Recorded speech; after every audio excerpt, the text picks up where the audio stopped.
welcome back to another edition of 13 Cards Subject to Change. I am once again bringing you the intro along with my co-host, and that's all I'm going to say about him right now, Leroy. Leroy, how you doing? I'm doing good. Nothing good to say about me today, or what? Do I really ever? I mean, it's an honest thing.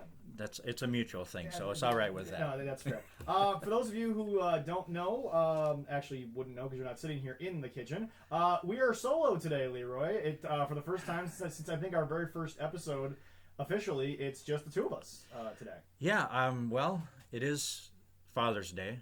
I mean, I think mostly probably Willie and them they're celebrating Father's Day with their kids. Mine are here, so I don't have to go far to do that stuff, which is good. And they want just as little to do with you as I do, so you have plenty of time to do the show. Well, unless they want to play video games or go for a bike ride or get food. That's about it. That's what I do for them. Well, to be fair, two out of those three things, and y'all can choose which one you want. One of them is probably obvious. Two out of those three things you're kind of solely responsible for. Yes, that's true. Anyway, so we are bringing you another edition of the show. Once again, sadly, we are under quarantine. Leroy, I've actually looked this up on the way here because the quarantine was announced last night. Turns out, and I apologize to bring this news to all of you out there, and Leroy, you as well. Apparently, it's been announced that in the infinite wisdom of trying to get the world back on track in 2020, Donald Trump has enlisted Vince Russo to book the rest of 2020. So we are basically all inside, both A, for talent safety, and B, we really want nothing to do with 2020 if Vince Russo is going to write anything more involving 2020. Yeah, the last time he was writing stuff for that, it was just a complete mess. Lucha Underground turned this man down. I mean, for God's sakes. They were doing fine. They did not need him. Wow. But I mean, think about it. If a basically, nothing against that show, because I enjoyed at least the first two seasons, if a basically third-rate wrestling promotion isn't going to take you, you've slipped beyond anything you've ever done there, Mr. Russo. And definitely. Well, I'm glad I got my new my Keurig machine so I can make coffee and just stay inside and my lovely, if you like coffee, Leroy Jenkins coffee. Look it up. Trust me, I got it because of my name, but oh my God, is it good coffee? It's an actual real thing. We are not sponsored by them, but if by any chance somebody out there can get them to hear this, we have no problem pimping out that coffee. Oh, it's damn good coffee. So Leroy, on this wonderful day of Father's Day, and once again a happy Father's Day to everyone out there. Leroy, once again to you as well. Even Thank though, you. like I said, Thank your you. kids want about as much to do with you as we want to do with Vince Russo's booking of 2020. Anyway, what's on the show today, Leroy? All right. Well, we are gonna recap the Backlash pay-per-view. Do a little AEW tease because I know you guys love that, and you're waiting for that pinnacle moment that we let Zach loose on it. Do a little day in history. Talk about the Good Brothers. Otherwise, Carl Anderson and oh God, my brain is not working Luke today. Gallows. Thank you. Some days it just is horrible. We're doing some favorite match types. We're going to talk about the Prophets versus the Viking Raiders. That has been quite interesting. We're going to stick with interesting until we get to that topic. But yeah. I'll definitely stick with interesting for now. And then, it could be the reason of that is, with Paul Heyman being out and Bruce Pritchard put in as the main writer on that. And we're going to talk about a little bit, because it's Father's Day, a little bit of father-son, father-daughter wrestling combos that have been throughout the time. There have been a lot more than I thought, and we're not going to go through every list, but there's definitely been more than you think. When I print out about 7 pages of that, it's really really crazy. I'm not going to do that many. No. That'd be a 4-hour show. A few other things on the show. We'll get to those in here in a little bit. Very first thing, though. So Backlash happened.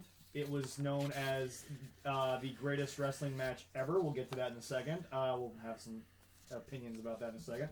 But yes. Starting out, we'll go through this match by match as we normally do.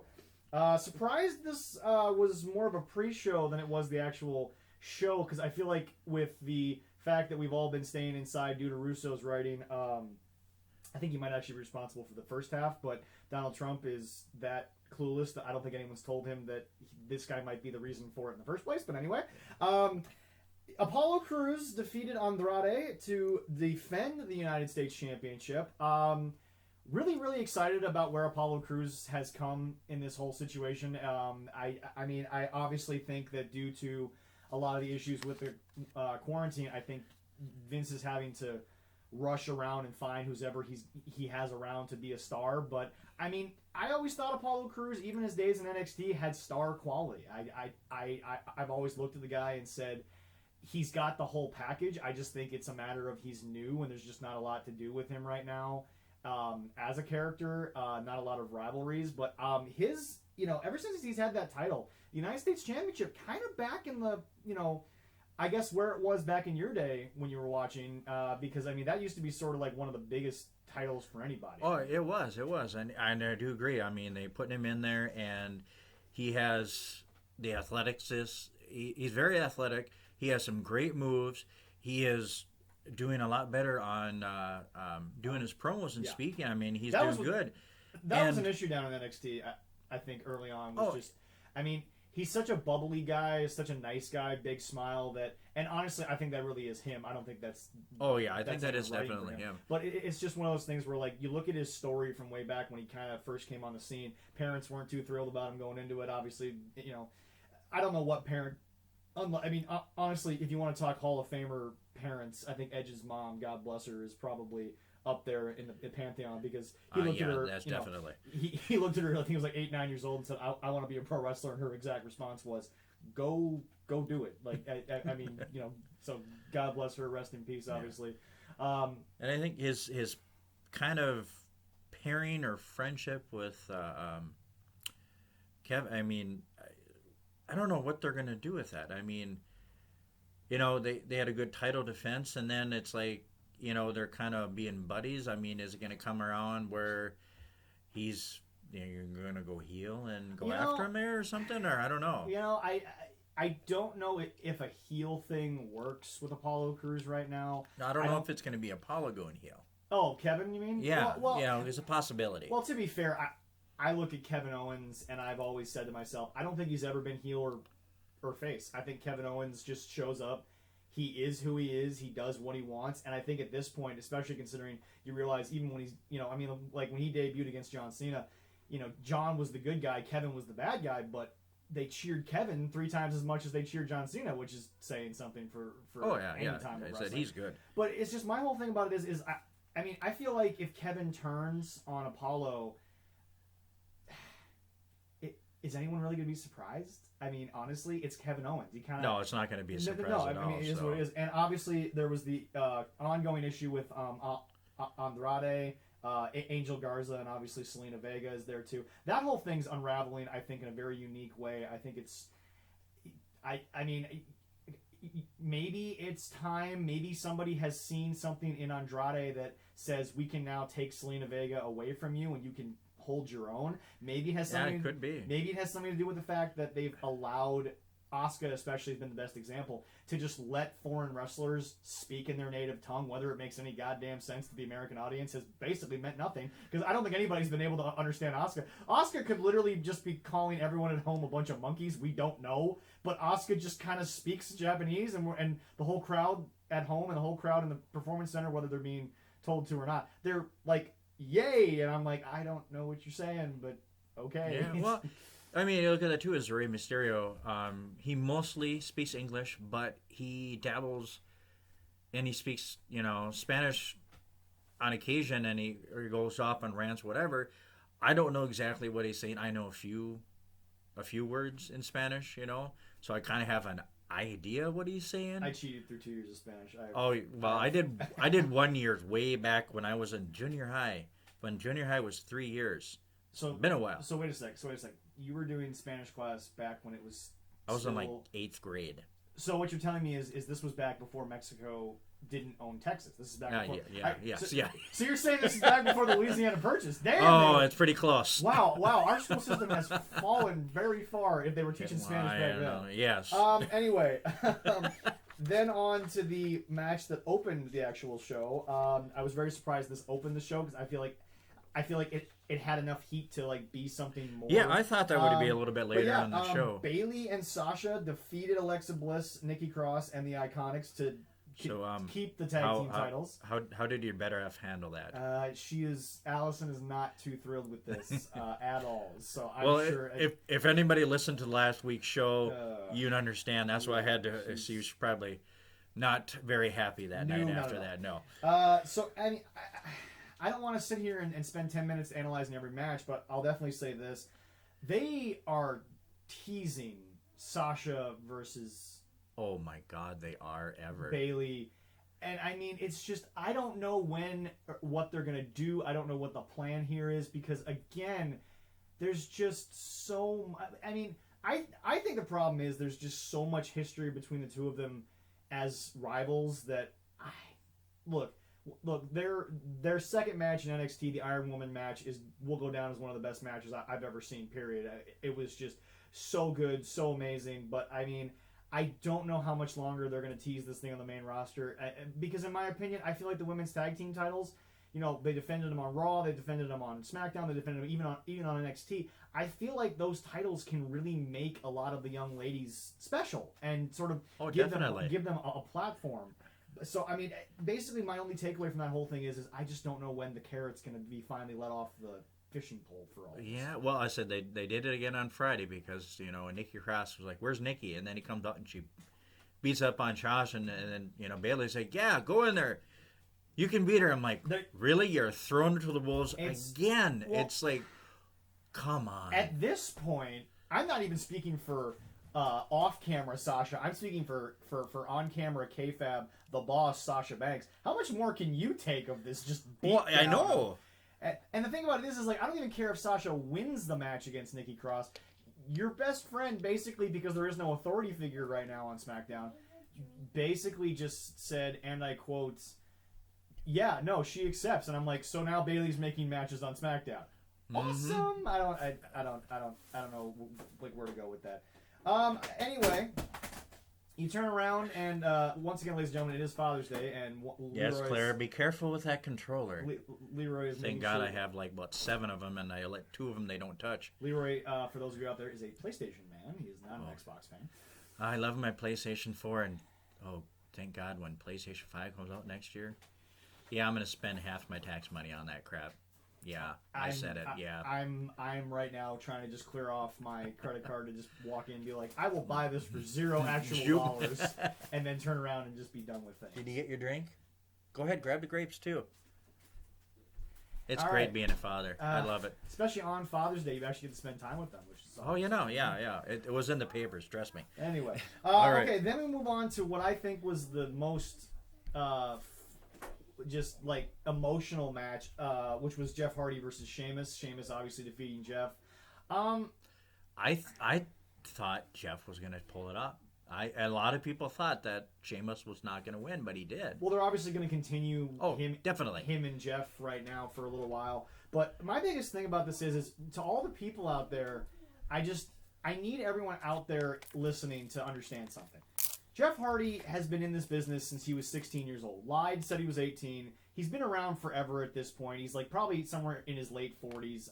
I don't know Jeff's actual age at the moment here. I think he's somewhere around in his 40s. Yeah, he's got to be somewhere around there. Close to my age. Yeah. You'd be surprised. Well, I mean... And he's still living. Well, yeah, but Jeff obviously looks a lot better than you do at the ripe young age of whatever.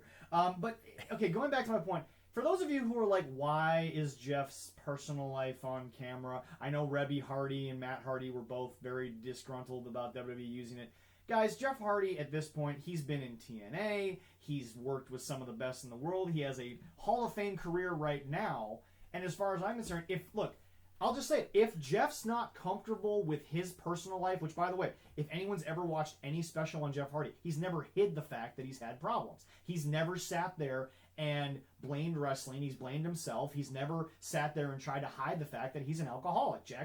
Jeff's had problems. It's what's kept Jeff from, I think, being a top pantheon performer that he's been able to be, especially since the issue, I think it was Victory Road in TNA, was when he was just so high off his butt that they just decided, hey, we're going to turn around and have the match anyway with Sting, and it lasted 2.5 minutes. It wasn't and I watched that, and I could look at the expression on Sting's face going, oh my God, I can't believe. And yeah, that was probably one of Jeff's biggest major slip. Oh, that's Jeff's lowest That point. was That's in Jeff's wrestling. yeah. Most of the time, he does everything. He's not working. He's outside of his own personal Right. time, and he makes a mistake. And to look up, Google is our favorite friend when you're trying to look up stuff. Yeah. Mm-hmm. 42.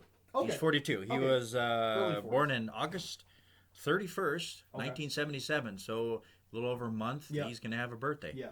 But it's just so, it's like, to all you people out there who are like, why are they doing this to Jeff? Jeff Hardy doesn't need the money anymore. He lives in North Carolina. There isn't a lot of things in North Carolina that cost $1,000, $100,000, $1 million. No, they don't. He doesn't need the money from Vince to be able to afford anything. It's like, I look at Jeff and I say to myself, if Jeff is willing to, quote unquote, work through the demons while being on national television, my best to Jeff. I mean, definitely. I mean, it's like, I don't think people realize we all have things in life that we go through, and you know what? I think the biggest problem is a lot of times people try not to address them. Well, Jeff is addressing them in front of the entire world. Yeah, so I mean, he's thrown in front of everybody, and you could take a positive twist on it. You know, as he can do it. Yes, my other child here, the cat. If you heard that, shush. But he is putting that out in front of everybody, saying, you know what, I have a problem. I had this, but you know what? You have this problem. You say, hey, I have a problem. You can still function in life, and you can succeed because out of all of issues, you know, the issue that he had, he has succeeded. He has reached the top of WWE, has been the champion, yes. and it shows like no matter what you can do, no matter what problems you have, you still can achieve them goals that you want if you try. And it's like, here's the thing. All you people who are out there and you hate, oh, Vince has turned wrestling into this entertainment gimmicky stuff. It's just, in a world where we ask the wrestlers to be more real, what's more real than somebody who is literally just telling everybody, I've messed up, I have issues, I've done the deeds, I've been to jail, I've been to rehab. It's like, again, Jeff Hardy, I applaud for not being afraid to just look at the world and, you know, come down from the pantheon of superheroes that he's always been placed in and look at the average person and be like, I have problems just like you. And, you know, I think that's admirable by Jeff. Oh yeah, it makes really you know, it connects with the fans. I mean, that helps him, it helps Vince and any wrestling pro. It's like, if you can connect with the fans saying, oh my God, I'm like him, I can make it just like he did, and go from there. And again, you know, we're going to talk about this on a later show because I definitely want to get into this topic. But they're doing what very few people do anymore in the wrestling business. I'll talk about that with my tease about Spot Monkey Wrestling. They're telling stories. Wrestling is about telling stories, and it is. We've lost that in wrestling. And we're not going to delve deep into that, but it's just right now. I mean, the basis of my opinion is going to be that you just don't get that often anymore. You don't get people who are telling a story. Everything is like promo, a match where everything comes. We'll talk about that towards the end. I'll get back to that in a second. Yeah. Anyway, next match, kind of a weird ending. I mean, you got Nia Jax, who's like the biggest, strongest woman WWE's ever seen, versus Asuka, who's the new Raw Women's Champion, and it ends in a double countout. Your thoughts on the double countout? I thought it was a little crazy. And I was listening to a few other people that say, you know, they're trying to keep Asuka looking strong, but I'm like, if you make her strong, you could have her beat Nia in the ring, or 1, 2, 3. But it's like. Or better yet, just have Nia lose because Nia screwed up. How many times have I come on here and said when Gail Kim faced Awesome Kong, it was because Awesome Kong would make mistakes being overconfident, being the bigger competitor. Like, I mean, you can do David versus Goliath, but you have to make Goliath get overconfident. That's how you write David versus Goliath. It's not that difficult. Oh yeah, well, so Nia did. She did that where she looked at the ref because she's got it there and pushed the ref down. It's like, okay, there's an angle right there. They can work on that a little bit more. We'll see. I mean, they had a good match. They had a good rematch on Raw. It was. And Asuka got the win. Yeah. You know, so at least they did that. You know, do it. So we get the next one. Next match was Braun Strowman against The Miz and John Morrison, hey ho ho. like drippy, whatever. But which was that was it's just I don't think that's a great nickname for him. But whatever. But I thought it was interesting. They were going in. They were going to say, "Hey, co-champions," and then just before the match, he said, "No, whoever gets the pin is the champion." I think that was good to do that. Well, yeah, and my biggest thing is that when you have Miz and Morrison, I think they're both a great tag team together. First of all, yes, I mean, they just work together. But at some point, we all know they're going to go solo because they're both amazing solo artists and they're amazing solo wrestlers. I mean, John Morrison's more talented than I think the world should be in terms of a wrestler, but he's just phenomenal. Miz obviously can get in there and hang with the best of them. With Braun, I mean, look, I don't know what the story is going to be with Braun. I don't know how you book Braun, because obviously right now I think Drew McIntyre is being booked amazingly, but in my opinion, I think Drew is sort of doing his own thing. I don't know how many people are handing Drew a script and telling him what to do. No, I think they're not. He's just But so I mean, for me, the match was what it was. It was kind of short, but you were able to get a small story out of it. You were able to get a decent performance out of everyone that was involved. But not much to say because again, I don't know how much farther they're going to go with Miz and Morrison and Braun. Mostly because now Braun's back in with Bray Wyatt at the with Bray Wyatt, and that. We can talk about that probably at a different show, but that was great. If you missed SmackDown, go back on Hulu if you got Hulu. Yeah. Watch this last Friday. It was well done. And how they ended. They did a great job. I mean, going on from him winning there to going on to his next rival, which is kind of the same but kind of not. That's what I'm going to say with that. We'll talk about that here in a little bit. Just watch that show if you can. Then we get to the WWE Championship match, which was Drew McIntyre defeating Bobby Lashley. You kind of had Lana interject. You had that situation going on. Obviously now Lana and Bobby Lashley are going to get an on-screen divorce. I think that was played out. I think that kind of moved in. And obviously they're trying to move Bobby in a much more serious role. And I think we all know that when he was facing Rusev, that wasn't even. I mean, no one took that seriously because. No. Everybody knew that Lana. Well, and again, this is the danger of social media being in wrestling these days. Is everybody knew that Lana and Rusev were still married and still happily married because literally, this whole thing started, and then shortly after it started, Lana posted on social media Rusev becoming an American citizen. Awesome for Rusev, by the way, but it was just in the middle of all of this. There's still social media, and she's very active on social media, so none of it made sense. And I feel like this was the first segment in WWE in a long time that had go home heat, as in we just don't want to see it anymore. We want it wasn't heat like they're booing because they're not liking you as a character. It was legitimately, can you get this crap off of my screen? Yes. Please, can I be done with this storyline? And I mean, it's emotionally charged. You're trying to build up Lashley for what? I don't know, because in my opinion, I feel like Drew is doing so well that it's going to be a long title reign. It's going to be I think so, title reign. It's not just going to end immediately because it's Bobby Lashley. I mean, Bobby waited 13 years for a shot, but look, Bobby's an amazing competitor, but I would hazard to say a WWE champion, and I think Brock Lesnar's obviously right now in current wrestling, he's the exception. A WWE champion who doesn't have a mouthpiece is a better look. I mean, it just makes more sense. Part of the reason why I think MVP is with Bobby is because I don't think Bobby... Because, I mean, MVP was with Bobby Lashley down in Impact when they were down there. So it's I think it shows the slight limitation that Bobby has to his character, and Drew has no limitation to his character. So obviously Drew's going to keep the title. Yeah, and definitely. And maybe they could have a good deal with going for Bobby going for the U.S. Championship. I think that could be a pretty decent. That could work out.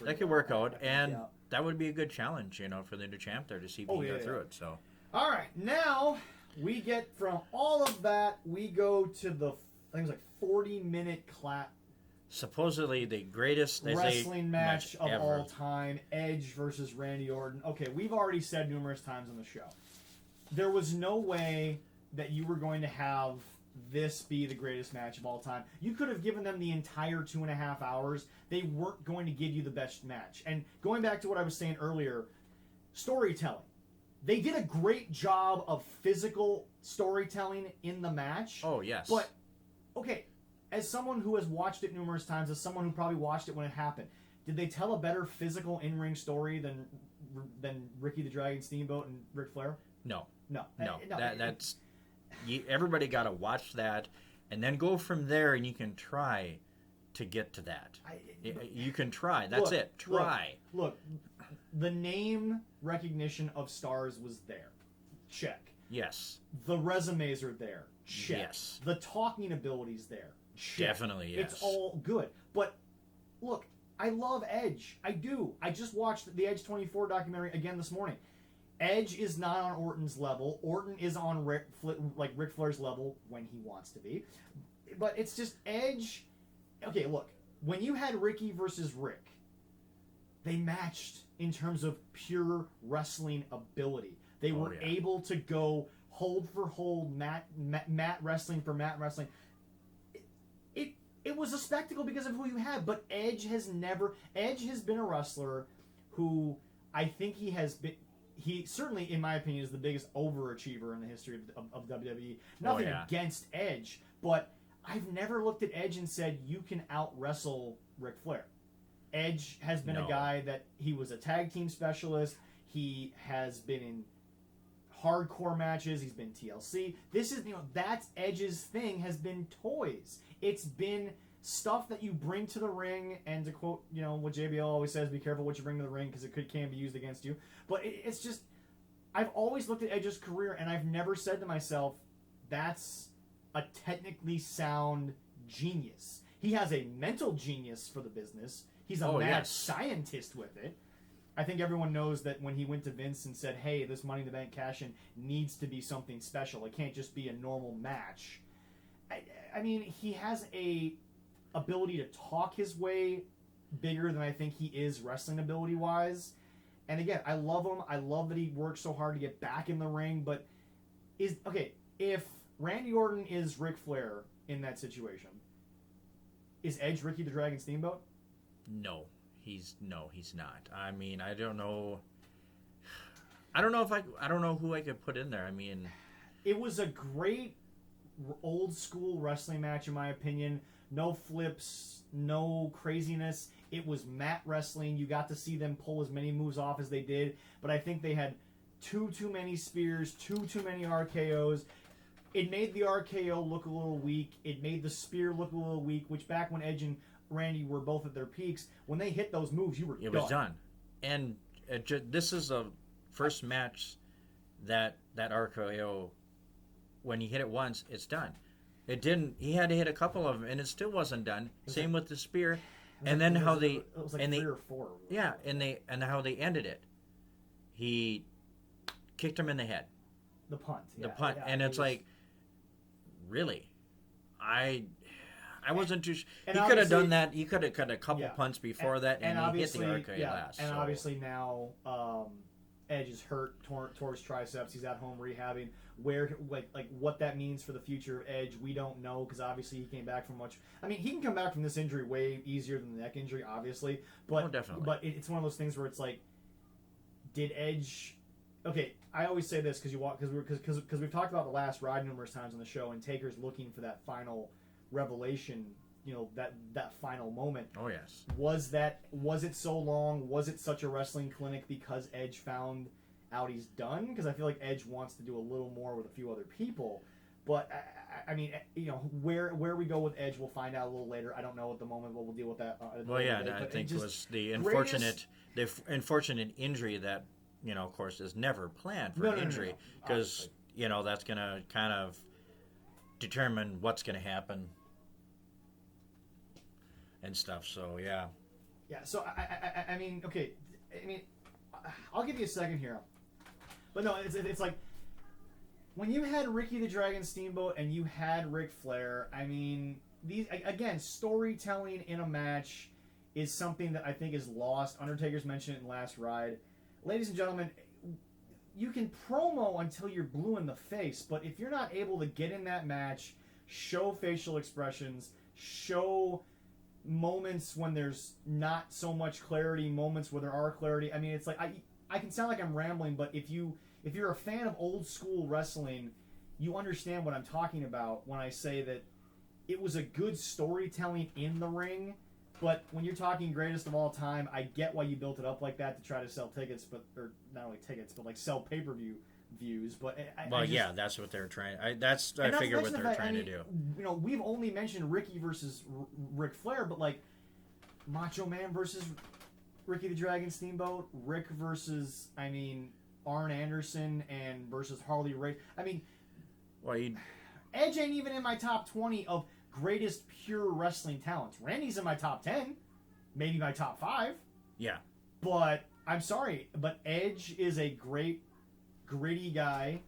He is someone who has built his way, I think, into our hearts as a professional wrestler, but I don't necessarily know if he's been able to build himself into a star physical competitor. And for those of you who are wondering what I'm talking about, I mean, it's like when you think about pure wrestling ability, I mean, there's the ability to talk, which a lot of guys have. There's the ability to wrestle, which a lot of guys have, but a lot of times you can't put them both together. I feel like Edge maximized his ability to talk, and it overshadowed his inability to... Again, I'm not saying Edge can't wrestle.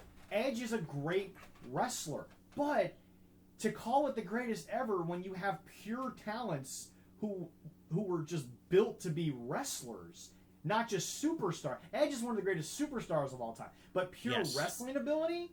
You talk wrestling ability. Yeah, you're going at Kurt Angle. I mean that he was amateur wrestler and went to wrestling. Yeah, he has that pedigree. Yeah, that's what you're looking at for that. I mean, him going against Randy Orton, what would that be? And Randy Orton at his ultimate where he wanted to do it. Holy crap. So, I mean, that kind of goes into my next topic as we transition. We're going to tease, once again, my Season 1 review of AEW is on its way. I am not postponing this. I am not working on it. I'm just trying to figure out how I want to present it in a way that's not going to just sound like I'm hating on them, but I'm actually being constructive about it. But here's the thing. One of the things that I don't understand is the amount of people who will talk to you on the internet about Spot Monkey Wrestling AEW, and they'll say to you, and here's the deal, I know this sounds like a meme at this point, or it sounds like a joke on Twitter. This literally was what happens. Oh, you don't understand the psychologicalness between of what's going on. I'm like, oh, and you're obviously writing for a huge wrestling company. Please explain to me what amazing stuff you've booked in the last 20, 30 years. I hate to say it, but Vince Russo's got more on his resume than half the people that sit there and tell me I don't understand Spot Monkey psychology, which is indie psychology, okay? I want to make this very clear. When you are an indie wrestler, and this is nothing against the indies, we're going to have an entire show dedicated to that, and I love these shows. But so do I. When you're an indie wrestler and you book yourself 300 different companies, 300 different dates, you show up, you have never been in this territory, you've never been in this company, you got 40 people at a bar watching you. You need to give them the biggest night of your career so that the promoter asks you back. But now you want to look at these guys in Spot Monkey and be like, guys, you have a show that runs consistently 52 weeks a year. Can you maybe tease me? Like okay, it's honestly, it is as far left as Bayley and Sasha is as far right, with too much teasing and too much dangling of the carrot. AEW is all the way to the other side, being like, oh, you want the payoff? Here it is. It's tonight. We're going to announce it in the first hour and show you in the second hour. And I'm like, you can't wait a week, get a bigger television number, promote it a little more, make a small 1 week video package to make me more interested. It's just, and here's the other problem. Correct me if I'm wrong, Leroy, but you've got too many guys that no one freaking knows. Yeah, you're trying that is true. These people, look. The problem I hate to say about Spot Monkey is, you guys are clinging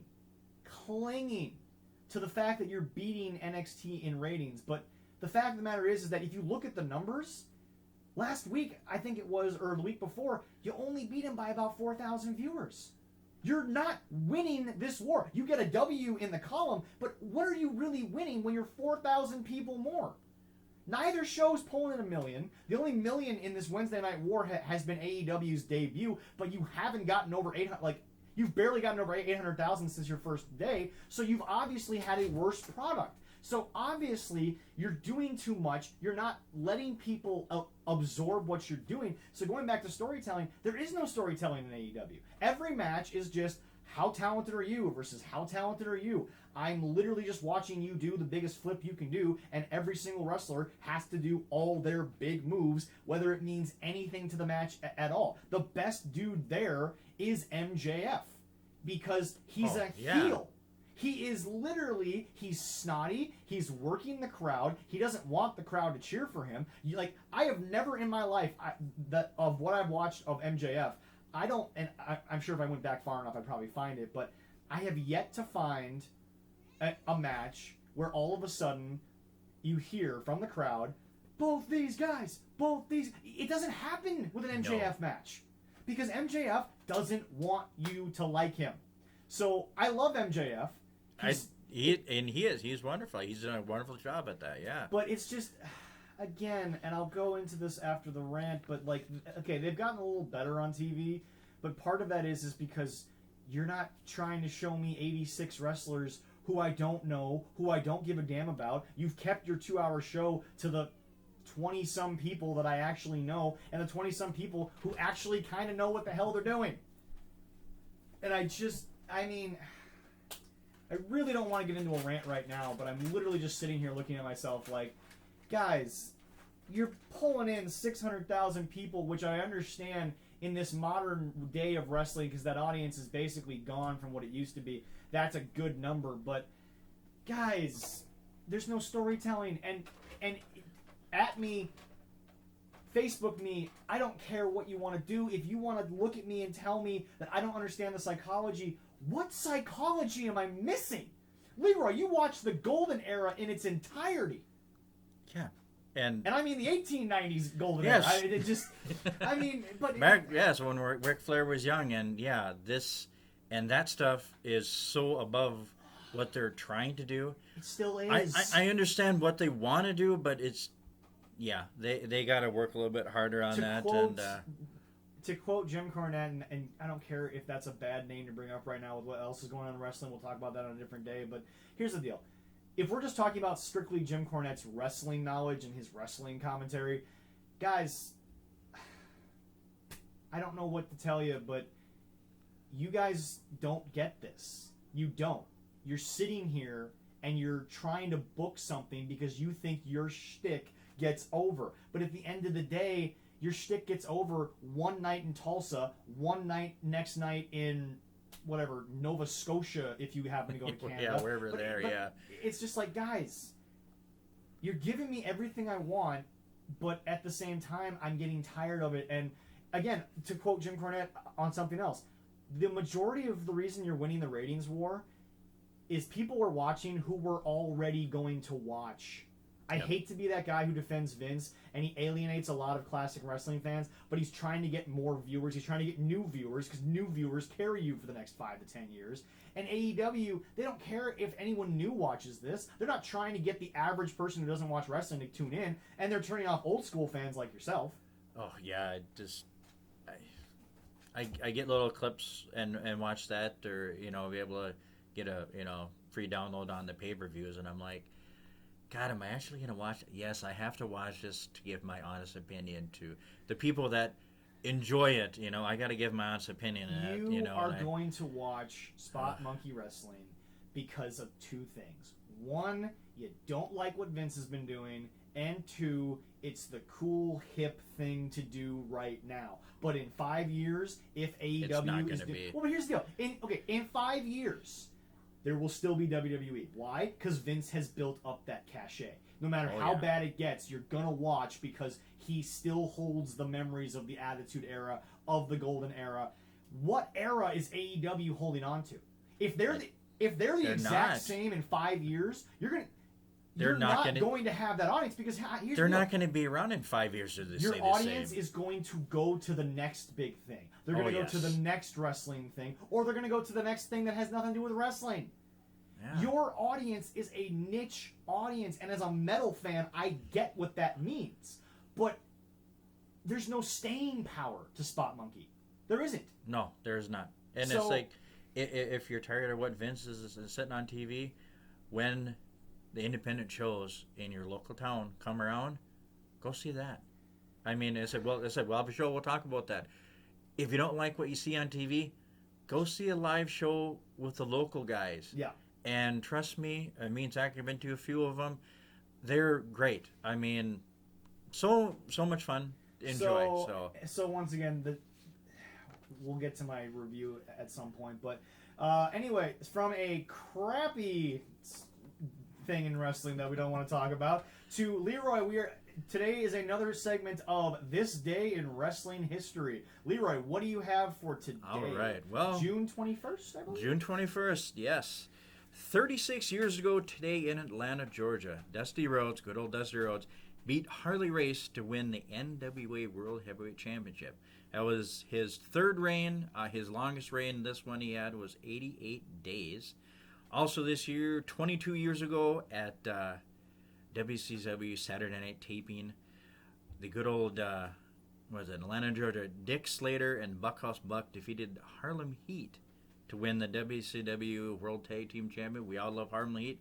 That was one of their losses. There was more, and I could get more, and that was kind of a complicated reason with the title that time, but that was one of the big things.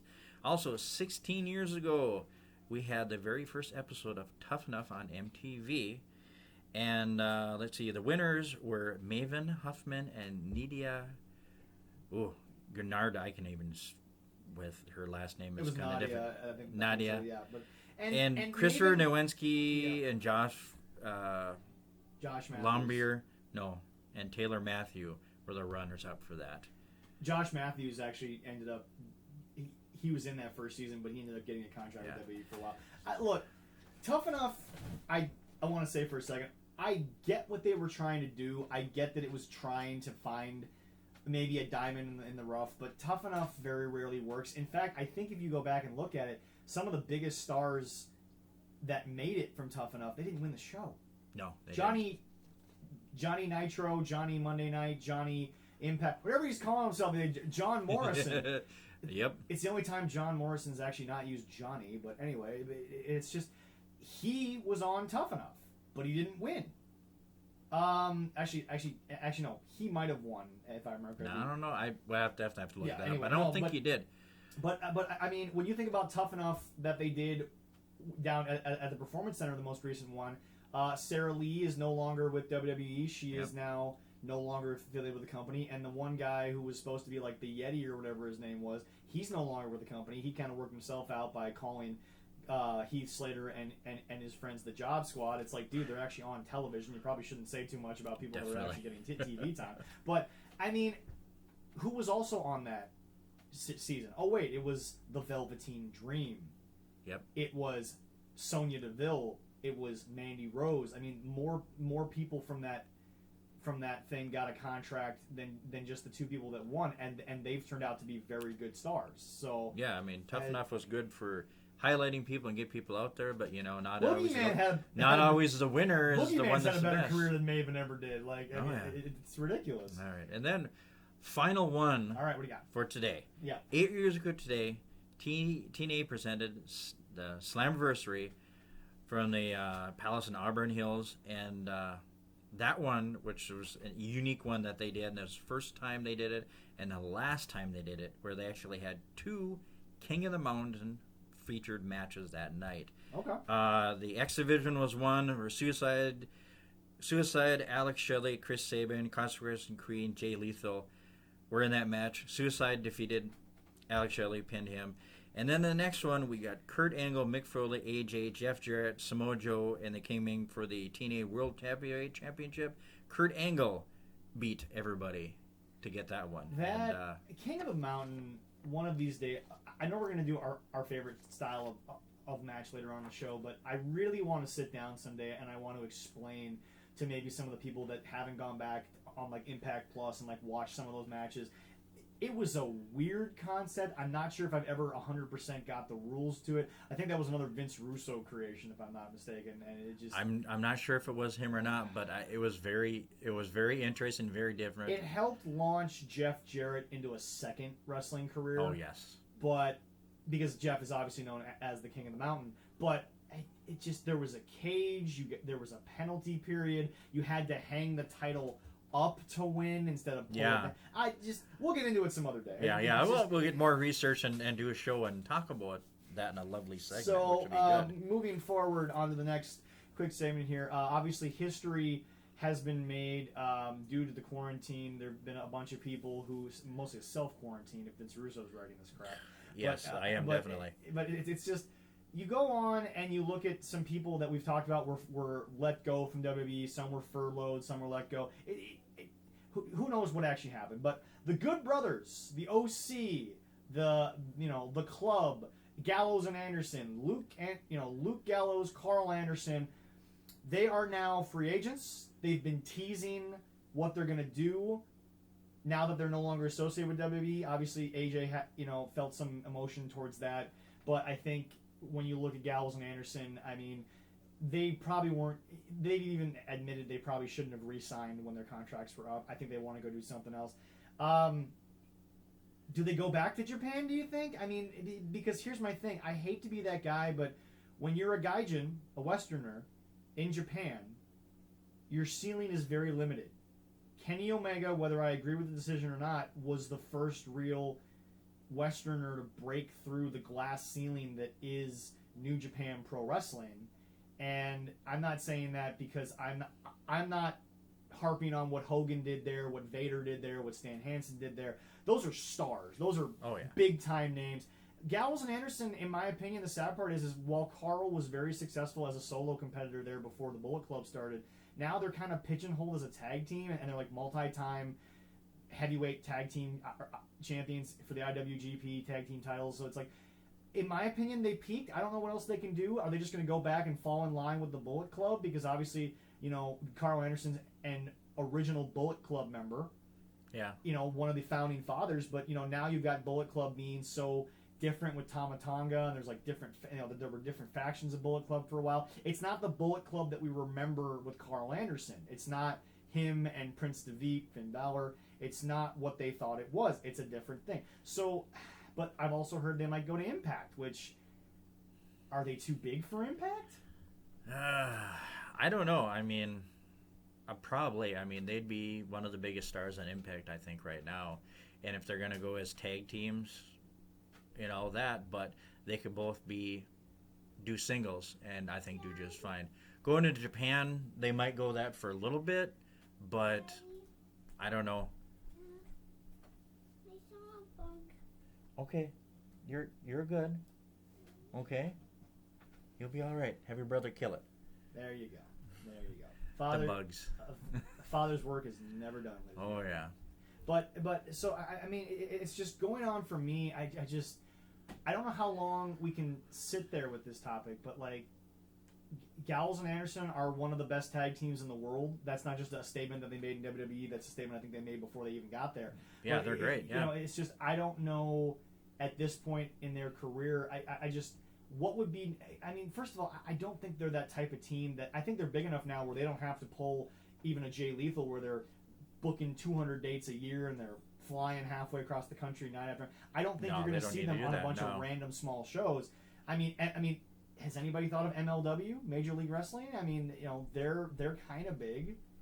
I don't really know what we can do in that situation. We'll try to look.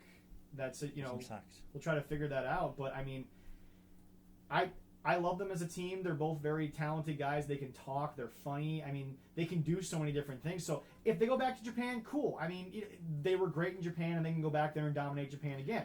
But, I mean, again, I love Japanese wrestling. I do. I love New Japan. But at what point do they peak? At what point does New Japan kind of all of a sudden get them stuck in the pigeonhole of Tama Tonga's kind of the top gaijin over there right now? So, yeah. I mean, I don't know. Well, I would say probably Jay White is probably the top guy. Yeah. You know, Jay White's coming to his own. We'll talk about New Japan here later on a different show. But so from the Good Brothers and where we would want them to go, Leroy, it's time for a great topic in my opinion. So obviously this is wrestling. We've had boiler room matches. We've had tables matches. We've had tables, ladders, and chairs. Was there ever a chairs match, or was it literally just TLC? Because I know there's a ladder match, a table match. Was there ever just a chairs match? No, there was just. I think they've tried it once, but it's just hard to do. Didn't know because like you get a chair and like you don't do so much of the chair. I mean, yeah, you know, but. So I don't know. We'll have to figure it out. But yeah, I mean, we've had boiler room matches, we've had Inferno matches, Hell in a Cell, regular cage, Punjabi prison matches, which was just that was a mess. That took more to get in the building than it took to do anything else. I think so. I don't know where we go with that, but anyway, so you've seen a lot of different styles of matches. What exactly, in your opinion, would be your favorite style of match? What match, when you hear, makes you excited, makes you really want to get into it? Well, a few of the ones that I really love, Iron Man matches. Okay. I mean, just going that, and seeing, who can get the most pinfalls and make it the, 60-minute Iron Man matches. Yeah. Not many people can do that, and when they do that, the right ones do it, they're great. I mean, don't get me wrong. I mean, call me, say whatever you want for me bringing up his name, but from a wrestling perspective, a guy like Chris Benoit, his Iron Man match with Triple H, that was fantastic because once again, it was great physical storytelling. It was great backstory. Guys could, Iron Man matches like we talked about with Sasha and Bayley. It's for people that can wrestle. You're not going to throw too many people in for 60 minutes unless they're able to put on a show. Oh yeah, and another one of the great Iron Man matches too was Bret Hart and Shawn Michaels. Oh, I mean, they did an excellent. I mean, besides that, I mean, I do enjoy the Falls Count Anywhere, and also famously, Big Show pinned a guy on a wall. Yes. I mean, technically, the shoulders were down, and Big Show was big enough to pin somebody. Oh God, there's so many different ones that I enjoy. It's scary, but. I mean, and then when it comes to like tag team matches, they're a little bit different. I enjoy the. Not a lot of stipulations for a tag team. No, there's intermittent. They have a few one. They have like the Texas Tornado match where they have that, and that I enjoy. I don't know. Was that ever really a match, or was that just kind of a rule you added? Because really, Texas Tornado just means everyone's in the ring at the same time. Yeah, I mean, it's something they just added to the tag team to get a little twist on that. I thought that was great. But I do love also the classic steel cage matches, and different varieties that they have done that I enjoy. So we can go on a bike ride maybe later. I mean, really good, a lot of fun matches there.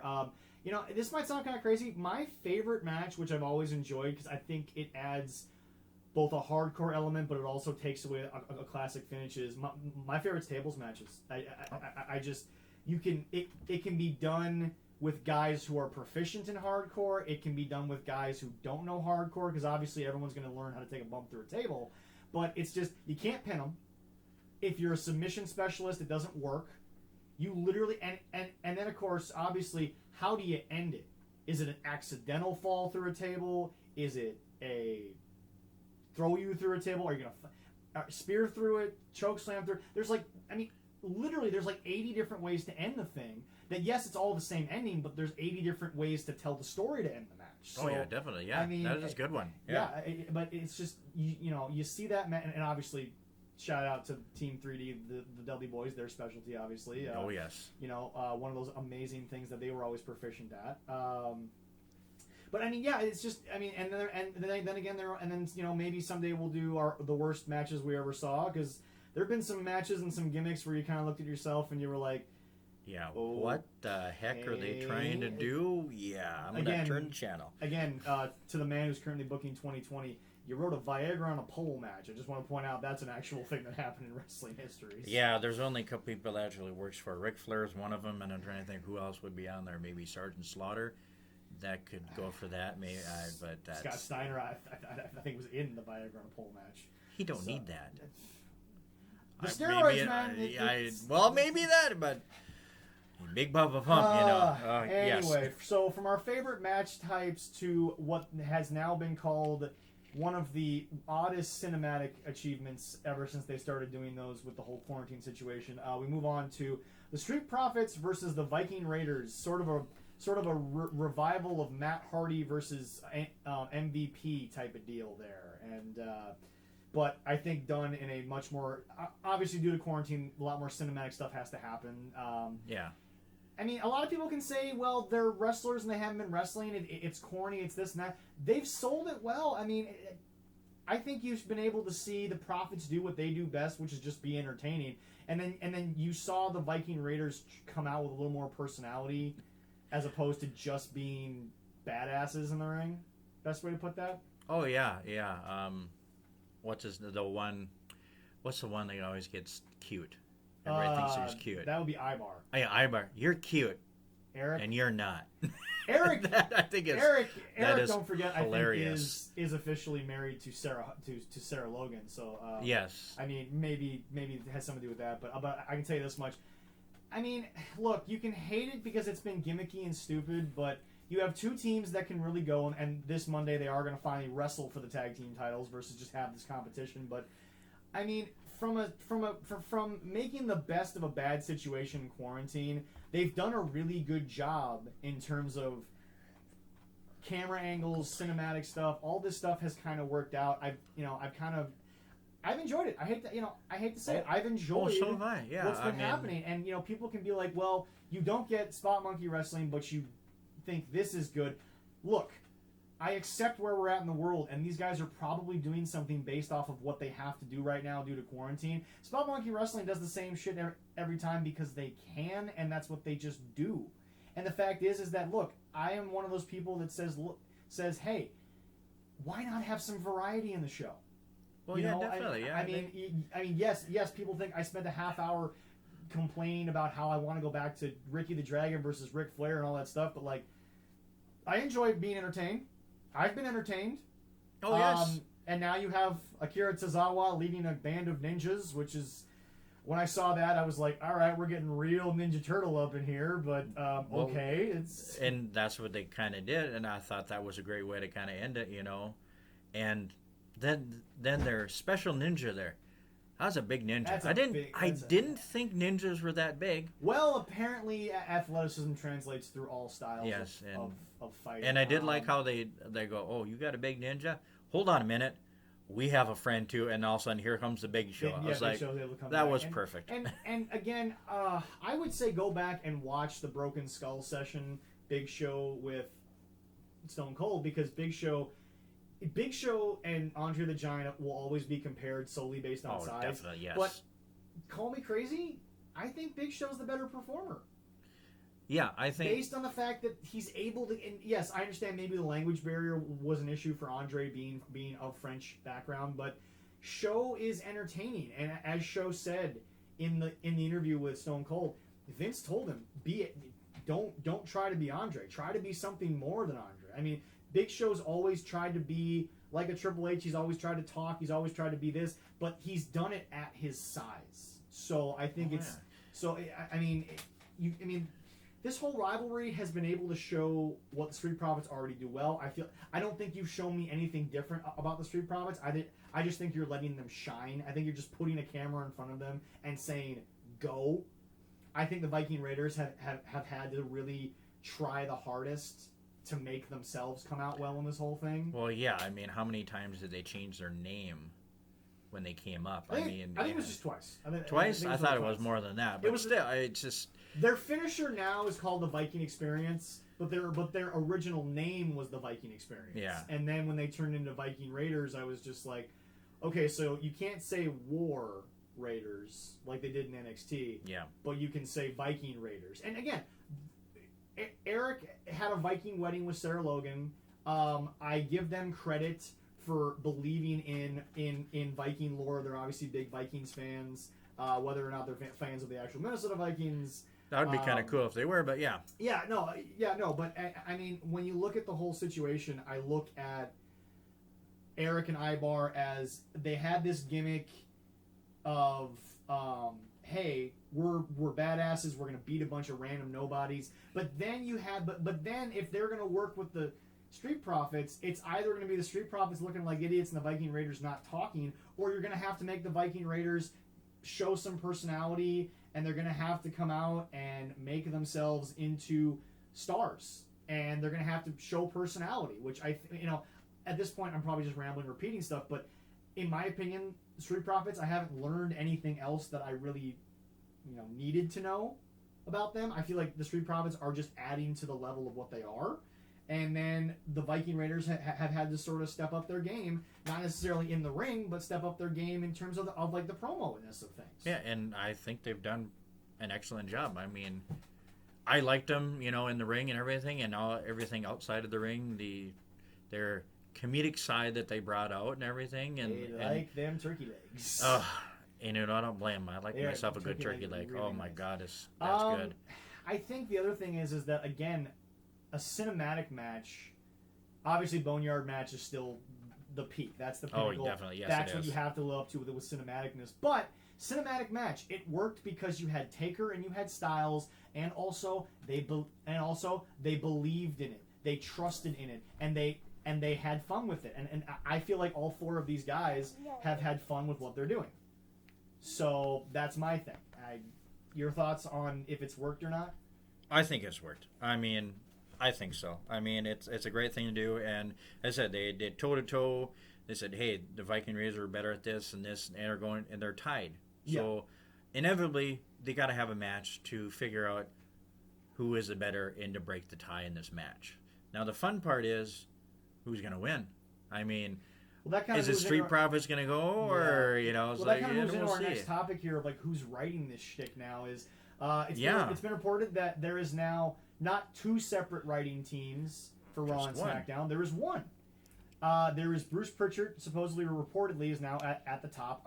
I should say he's the head of the writing team. We all know who the top decision maker is, and it will be until probably the day he is put in the ground is Vincent Kennedy McMahon. Yes. Paul Heyman's out. He's going to focus more on being with Brock. He's going to focus more on being an on-screen guy. Look, I love Paul. I love what he did in ECW, but that's, there's a reason why ECW didn't get as big as WWE. There's a reason why it doesn't always translate. And, Paul doesn't always work well with other people because he wants full control, which you're never going to get while Vince is in charge. No, definitely not. And maybe with Heyman being on screen, maybe they'll be able to work and maybe get some more Heyman guys. Yeah. I mean, they could do something like that again. Also, they did try. Also, for those of you who are like, oh, Bruce Pritchard is only there because he kisses Vince's butt, can I point something out? There was only one writing team for both shows in the Attitude Era. Before they split the brand, look, I'm not saying go back to where everyone appears on every show. I'm not saying that. Keep the brand. I like the brand split. It works to me to see certain people on certain nights. It forces you to tune in on a certain night. But, I mean, look, whether or not Bruce is there because Vince just has a yes man, I don't know. And I don't care because here's the deal. The last Raw that we just had that supposedly Bruce was 100% in charge in, it had the biggest viewership since the night after WrestleMania. So the viewership went up. People are somewhat liking what they're doing. They've had solid shows. Okay, look, you're not gonna reach Attitude Era standards. Okay, you're not gonna have Kane, Taker, Triple H all be there in their primes. You're not gonna have Stone Cold versus The Rock on both Raw and SmackDown. You don't have talent like that anymore. Okay, it doesn't exist. They're gone. It doesn't. They're done. But my biggest thing comes down to this. Is just I look at everything and I say to myself, look, some people's favorite era was the Attitude Era. Bruce was part of putting that together. Give him a shot to write it. I mean, obviously right now there's a lot of got talent on the roster. There's a lot of different women and men that can do a bunch of different things. Look, Bruce helped oversee a great time in wrestling. In my opinion, I've always tried to say, hey, let Vince tell the story he wants and I'll see if I like it or not. I mean, look, call me, you might have a different opinion and I'll let you go off it, but my opinion is really just this. Like, give Bruce a chance. Oh, I definitely think they should give Bruce a chance. I mean, if he was the one doing that last show, I mean, I think he did a great job. I'm glad they brought back R-Truth and his crazy antics that he had on SmackDown.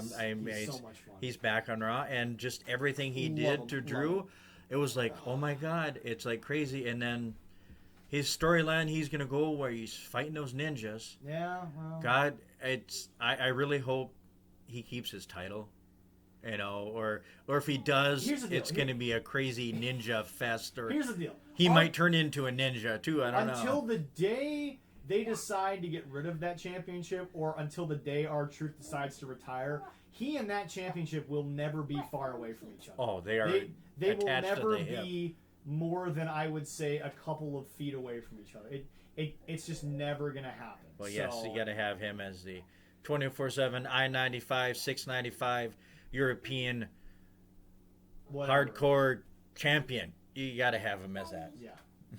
I mean, it's gold. Yeah. Besides the championship, it's gold. Yeah. But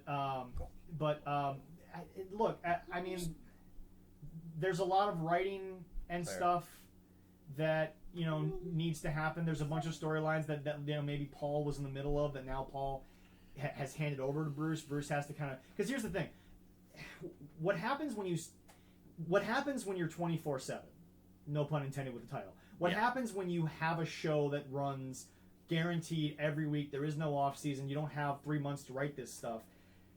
You kind of, when you switch writers in the middle of it, it's like all of a sudden it's like Paul was in charge, now Bruce is in charge. Bruce just can't say, all right, we're scrapping everything and take people off, because here's the deal: you had you had 3 segments on Raw the Monday before your Monday. You can't just scrap everything and start something new. Everyone's going to notice. I mean, like, wrestling fans are going to notice that Apollo Crews is, and again, I think Apollo Crews has done a good enough job to where I don't think Bruce is going to come in and say, well, we're going to take the title off Apollo just because I didn't write Apollo. I think Bruce is going to take Apollo and do his best he can with him. You know, I mean, maybe Apollo's direction is going to get changed because Bruce is now in charge, but he still has the title. You know. Oh yeah. He has to kind of. So it's like storylines have to evolve. Different people, but again, we all know the number one person who's going to have a say is going to be Vince. It's not that Bruce is ultimately the one in charge, because Bruce is going to pitch an idea to Vince, and Vince is going to go, well, let's go with it. You know, I mean, we'll see.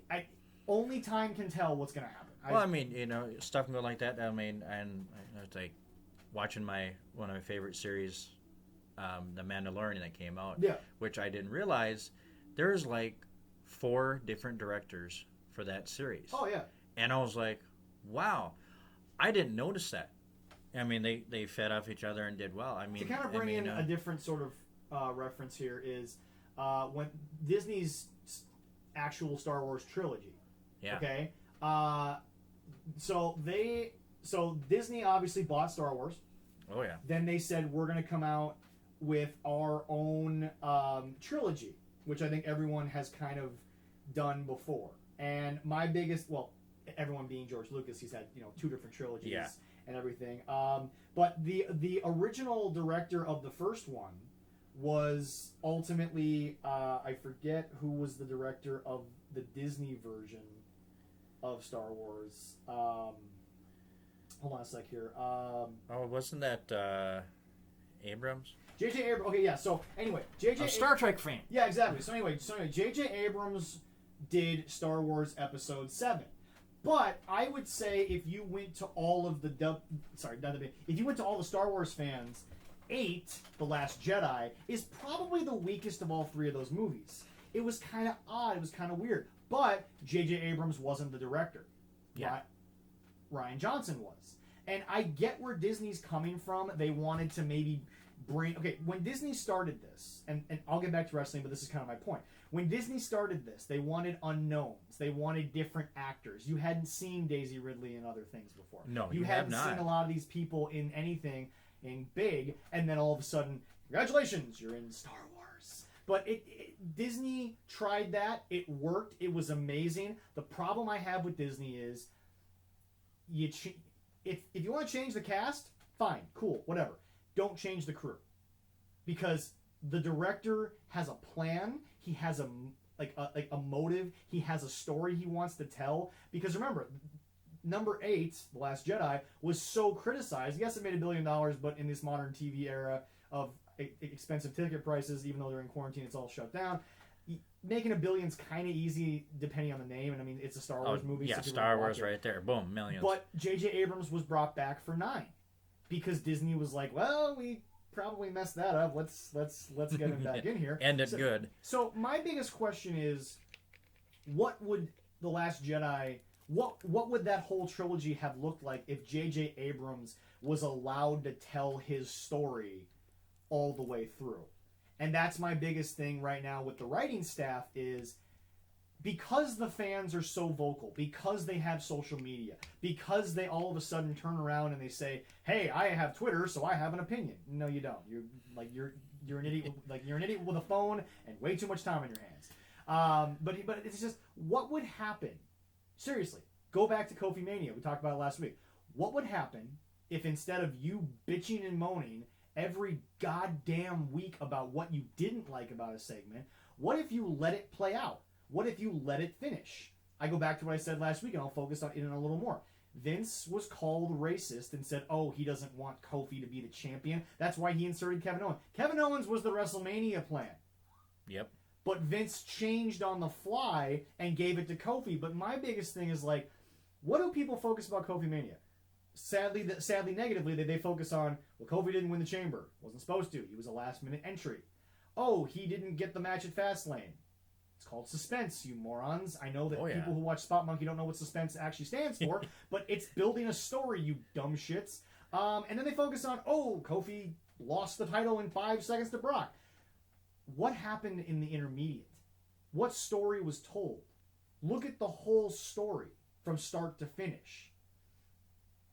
And that's my thing about the writing staff is, like, I feel like because the ratings are down, because there's so much backlash on Twitter, we don't get to see these stories get finalized. We don't get to see these stories have an ending. There's no middle because it's all of a sudden like, well, they didn't like it this week. Gotta cut it. We're done. Over with it. That's why I'm actually excited about Otis and Mandy. They've kept up with it. They've kept it going regardless of what the internet has said about not liking Otis being Mr. Money in the Bank, whether or not they like Otis or not. They've stuck with Otis. He's continued to be Mr. Money in the Bank. He still has the storyline going on. It's a thing. So, I mean, my biggest thing about writing a wrestling show is let them tell the story. Oh, yeah. If we get to the end of the story and then we look back on it and then it sucked or it had a bad ending, because sometimes a bad ending can ruin a good movie. Oh, yeah. Definitely. Yeah, I mean, it's like, and I watched it back in the day where we didn't have the internet like we have right now on the social media. People were forced to watch because they had no opinion. Well, yeah, they had their opinion, but they couldn't say anything because they wrote a letter and it got, and that's about it. And it got the promotion 2 months after they finished the damn promo. But they did a good job back then telling their stories. Anyways, I mean that was where they could do it. I mean, but this is my sort of diatribe on this is just, and you know what? I'll just go into it because I can. Modern wrestling fans need to shut the hell up. They just do. Oh, yeah. You are allowed to like and dislike what you want. I am not saying that whatever Vince gives you, you can just like it. Force you to like it. You need to like... I don't like everything WWE does. But I'm not sitting there bagging on every little thing that's wrong. Like the double count out with Asuka and Nia Jax. Was it the best way to present that? In my opinion, no. But... They did it anyway. Unlike some of you Spot Monkey idiot fans... I'm going to wait and see what they do with Asuka and Nia Jax, not the next night on Raw, not 2 weeks after Backlash, but let's see what they do 3-4 weeks out. Let them tell you the story before you judge what's going to happen. I remember when Kevin Owens was replacing Kofi at Fastlane versus Daniel Bryan. Everyone's like, well, there it is. Kofi's done. Kofi had his time to shine. They built up... You mean to tell me they're going to put all this money into a video package for Kofi? They're going to put all this time into talking about how he took 11 years. They're going to give him a microphone, go out to a contract signing, and he's going to go, 11 years I've been here. They're just going to let him do all that and then pull the rug out from under him and say, no title shot. What? How? What? Well, people didn't think. It's like, no. Do it at Fast? No. You don't do it at Fastlane. You do it at Wrestle freaking Mania. Yeah, you do it at the grandest show of the year. Would you have preferred that Kofi go to Fastlane, win the title, and then literally a month later lose it at WrestleMania? You would have called Vince racist more. That would have been way worse. This is my problem with wrestling fans. You would have hated Vince 100 times more if Kofi would have lost at WrestleMania than if he would have won at Fastlane. He didn't get the Fastlane shot because they had to interject an issue. They had to sit there and say, well, Kofi, you're not the guy. We don't think you're the guy. We don't think you're the top-notch guy. Okay. But what's funny to me is this. Everybody was behind Daniel Bryan when he was not the guy. When he was fighting to get up. It was the same goddamn storyline on paper. It's just a different person. And it worked. It was, but again, this goes back to what I think is our next topic, and I will easily switch into it here in a second. Like, we'll put a bow on this whole story, Bruce Pritchard thing in a second, but I'll talk about Drake Maverick in a second because I think that whole thing was well done. But anyway, ladies and gentlemen of the jury, being the IWC, the Internet Wrestling Community, shut the hell up, put down your goddamn Twitter machine, and enjoy the show. There's my one fuck for the damn day, okay? Good job.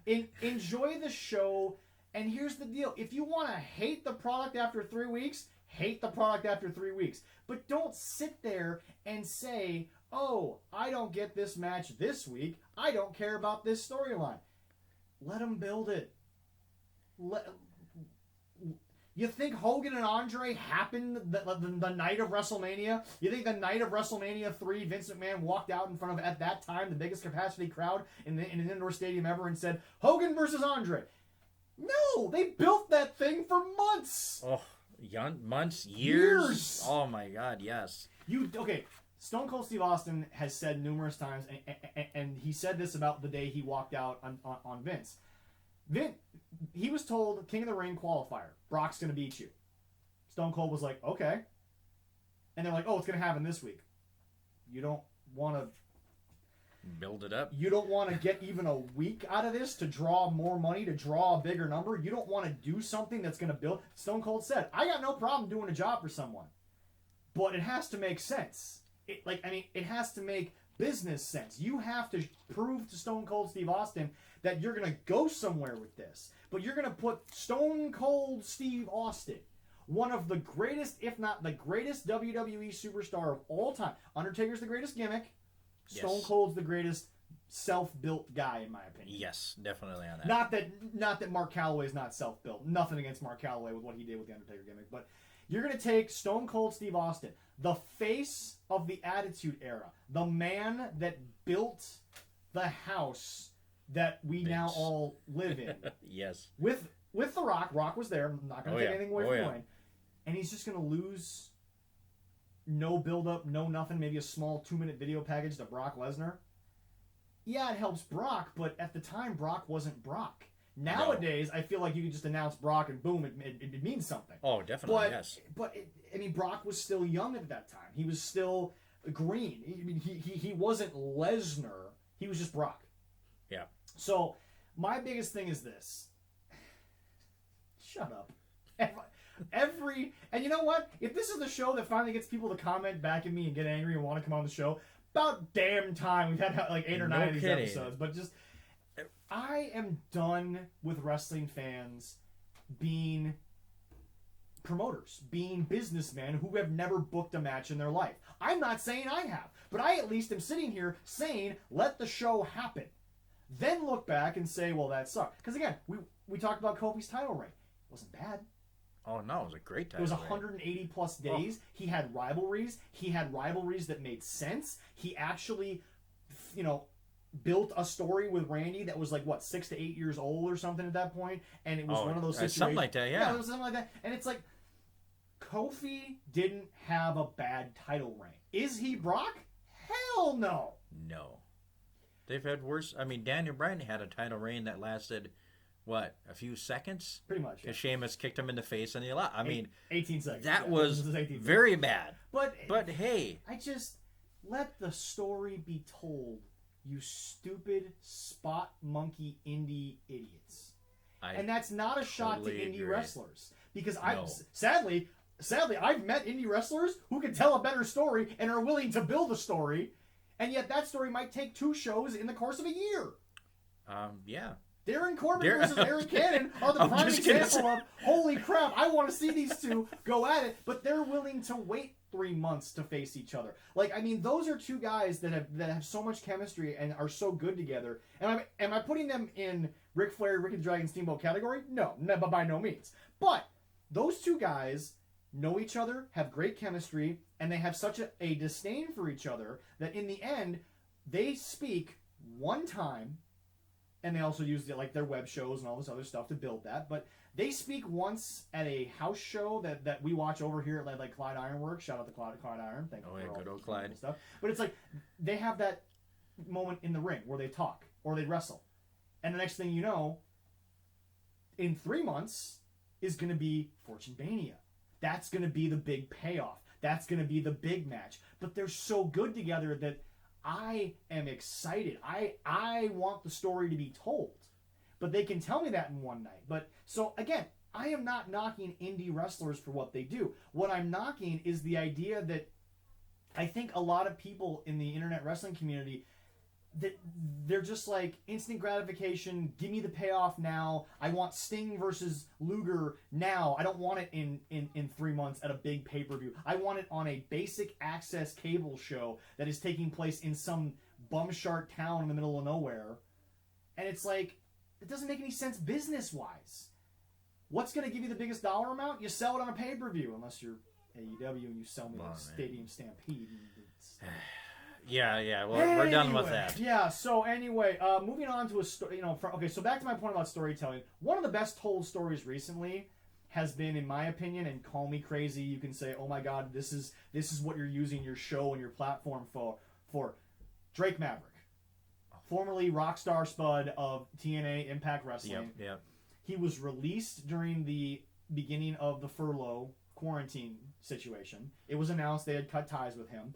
I don't know if that was a story because he put on his Twitter that he's been cut. He cried. I felt like they were real emotional tears. I felt like he was himself.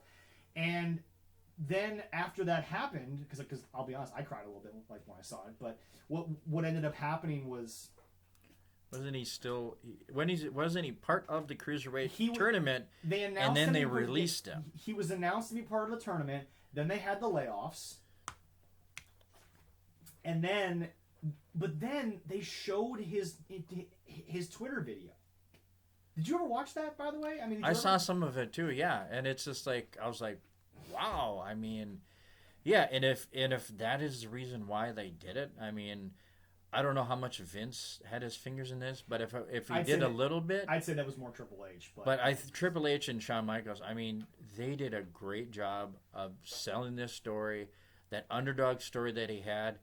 It was great. Who wasn't cheering for him? You're also not going to put all the time and effort into a 4-minute video package for someone who's just going to leave the company in a month. You're not, okay? I mean, like, don't get me wrong. I was 100% saying to Allison as we're sitting there and we're watching at the time El Hijo del Fantasma versus Drake Maverick. I'm like, I even told her during the match, Triple H is going to come out and offer him a contract.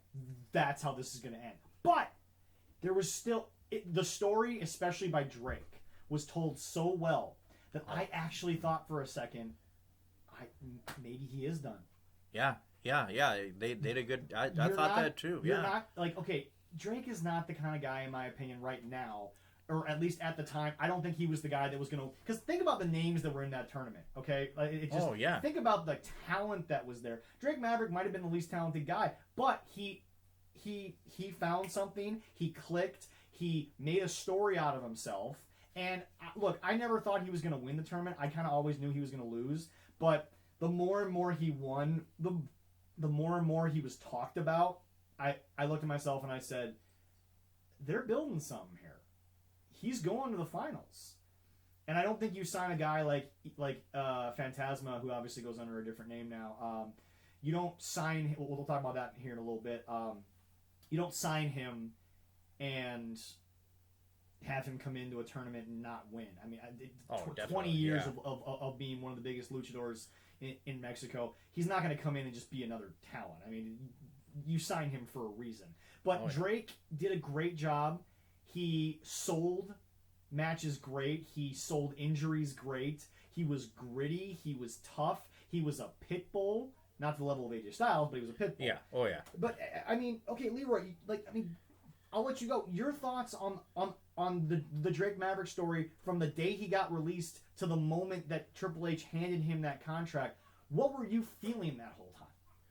Oh, I was great. I mean, I was looking at him. I was hoping he would do what he did. I'm like, oh, is he going to win it? Yeah, he did. I was like, holy crap, he's winning. I thoroughly enjoyed it. I mean, it was a great story. I'm glad that he's back with them. He's good. I mean, he elevated himself to this, to be able to get to this spot. What they're going to do with him now afterwards, I'm not sure. Never in my life did I think that EC3 and Rockstar Spud were both going to be in WWE, and Rockstar Spud, a la Drake Maverick, was going to be in WWE longer than EC3. Yeah. Oh, yeah. I never thought of it myself too, but yeah. Anyway, go ahead. But it's like, what are they going to do? I mean, are they going to give him the title? I'm not sure. If they do, I don't think it's going to be very long. No. And it'll be another transition champion, as we love to call it. Yes. But for him to get it at one point after a couple matches, maybe. I mean, that would be a good way to end that story. And then who would come in and beat him after that? I don't know. This goes back to, I was actually talking with Phil the other day. Phil, back on the show here. Yeah. Hopefully at some point. Phil's been under the weather, but I mean, to be fair with you, I think we're all a little bit sick that Vince Russo's booking 2020. So, I mean, I know. We'll have to figure out if Phil's going to be okay with that. I hope so. God, we'll get some good medicine for him, and hopefully that'll help out. Well, some good medicine is anything Vince Russo's not booking. But yes. Anyway, to be fair though, Vince would probably take his medicine and put it on a pole with some shit. I don't know. Something like that. But anyway, no, it's just, this goes back to what I've been saying this whole time, and I'm going to ask you to give me a couple minutes of your opinion here. Have I been wrong about the storytelling this whole time? I mean, like, did my diatribe make sense that there's just no storytelling anymore with a lot of the people? I mean, it just... And I feel like even Vince has fallen victim to what the fans want a little too much, in the sense that he cuts things off shorter than he probably should have. But, I mean, look, also going back to the story I was telling with Phil, was just when Braun was going to face Sami Zayn, Braun was going to go out there and he was going to sell for Sami Zayn. And Big Show pulled Braun aside and was like, no, you're a giant. You're like 3 times his size. Do not go out there, and when Sami kicks you in the shin, don't sit there and act like it hurt you. I mean, like 20 minutes into a match, fine. Everyone's tired. Everyone's beat down. But, I mean, it's just... Storytelling gets lost. This is a prime example of, in my opinion, old school storytelling, to where, here's the deal. Drake Maverick is not on the quote-unquote level of an El Hijo del Fantasma. 20 years of Lucha Libre experience. He was in TNA, or Impact, I guess they were called. I can't speak because I just, again, the wrestling community bothers me with this, but do you think that storytelling should just go away and every night we should just be given what we ask for? Oh, or do you like the fact that at some point they tell you no? Hell no. I mean, I love the story. I mean, the quick matches, and it's like, what's the point of that? I mean, just the storyline. I mean, their new storyline they got with Ray and Seth with his son. I mean, what is going to happen? What's going to come out of it? They're always saying that, Ray's going to be done and his son is going to take over. Yeah. I mean, if that's what they're going with this story, that's great. Keep going. Keep it going as long as possible. Keep Ray going as long as possible. I mean, the short, sweet cut things, I hate it. I mean, I like a good story. There's a place for them, though. I think sometimes there is. There's also a place. Well, here's the other problem with Spot Monkey Wrestling that I have that I'll talk about more in depth. But it's like, nobody can have a squash match. They started doing it in like season 2, but in season 1, even guys that you knew were gonna lose, they gave them 10 minutes. Sometimes you need to give someone 2.5 minutes and say, go out there, make the other guy look good, look like an idiot, and then get your ass out of the ring. Oh yeah, squash matches are good. I mean, they do happen where you look at one guy and you look at another one, and they did that on. They just did that at NXT. Yeah. The guy who was bouncing around, big guy, heavyweight. He was out there. He had a bad match. He came out, and he was getting a smaller, scrawnier guy. You look at that and going, "Oh yeah, there's not going to be much." It didn't last that long. He squished him. Now, as we'll talk about later in the show, when you've got Adam Cole versus Keith Lee, there's a difference there. Adam Cole is a Shawn Michaels type of talent to where it makes sense that Adam Cole can hurt Keith Lee. Okay, that's what it does. But also, Adam Cole's not going to walk in there and because again, go back to Keith Lee versus Johnny Gargano from In Your House. Johnny Gargano had to hit him with steel steps. He had to hit him with car key. That's how you got the Giant off of his feet. So it's like, but to have Braun say, "I'm gonna," well, and you know, Braun even said it. Well, I think it's an insult to Sammy for me not to sell for him. And Big Show's like, that's not what we're trying to do here. No offense to Sami Zayn, he's a great world class competitor, but look at the size of you. Look at the size of him. It's literally that simple. Mm-hmm. Oh yeah. It makes something like if I would see that, I'd be like, you got to be kidding me. He can't really hurt them. Yeah. Okay, hit him with a chair a couple times, and then maybe we can talk about hitting him. Kicking him in the shin that might hurt him a little bit. But oh no, yeah. If you're big and you're brawn like that, you got to take a good ass beating to be able to go. Oh my God, yeah, he's a little worn out. I think he might do it. And then you come back with that big energy again, and it works. But it's like Drake is not, and again, this is not an insult to Drake Maverick, but he's not on the level of El Hijo del Fantasma. No, he is not. Can you look up the name he's going by now? By the way, I keep forgetting it because I just Wednesdays are tough for me to watch NXT as closely as I'd like, so I forget what he's changed his name to, but he took the mask off, and that's a nice little segue into our cruiserweight title thing. El Hijo del Fantasma won the cruiserweight championship in the finals of the tournament versus Drake Maverick. He is also now turned heel, and he is now the leader of a new faction involving 2 other Mexican wrestlers. But the cruiserweight title, in my opinion, has always signified great wrestling. A lot of times it's been lucha libre. A lot of times it's been Japanese wrestling. It's been smaller guys. I'm really glad they gave it to him and turning him heel and making him change his entire persona. And also to make a luchador of that caliber take off the mask. Whoo! That's, you got to really, really sell him on something for him to basically take the heritage he's built for 20 some years and throw it to the side there. That's not always an easy thing to do. No, it's part of their history, their mystique, and everything that they have. I mean, yeah, that is our thing to. I'm trying to find this stuff, and just literally type in El Hijo del Fantasma to Google and see if you can't get in there. Well, I'm just looking up the.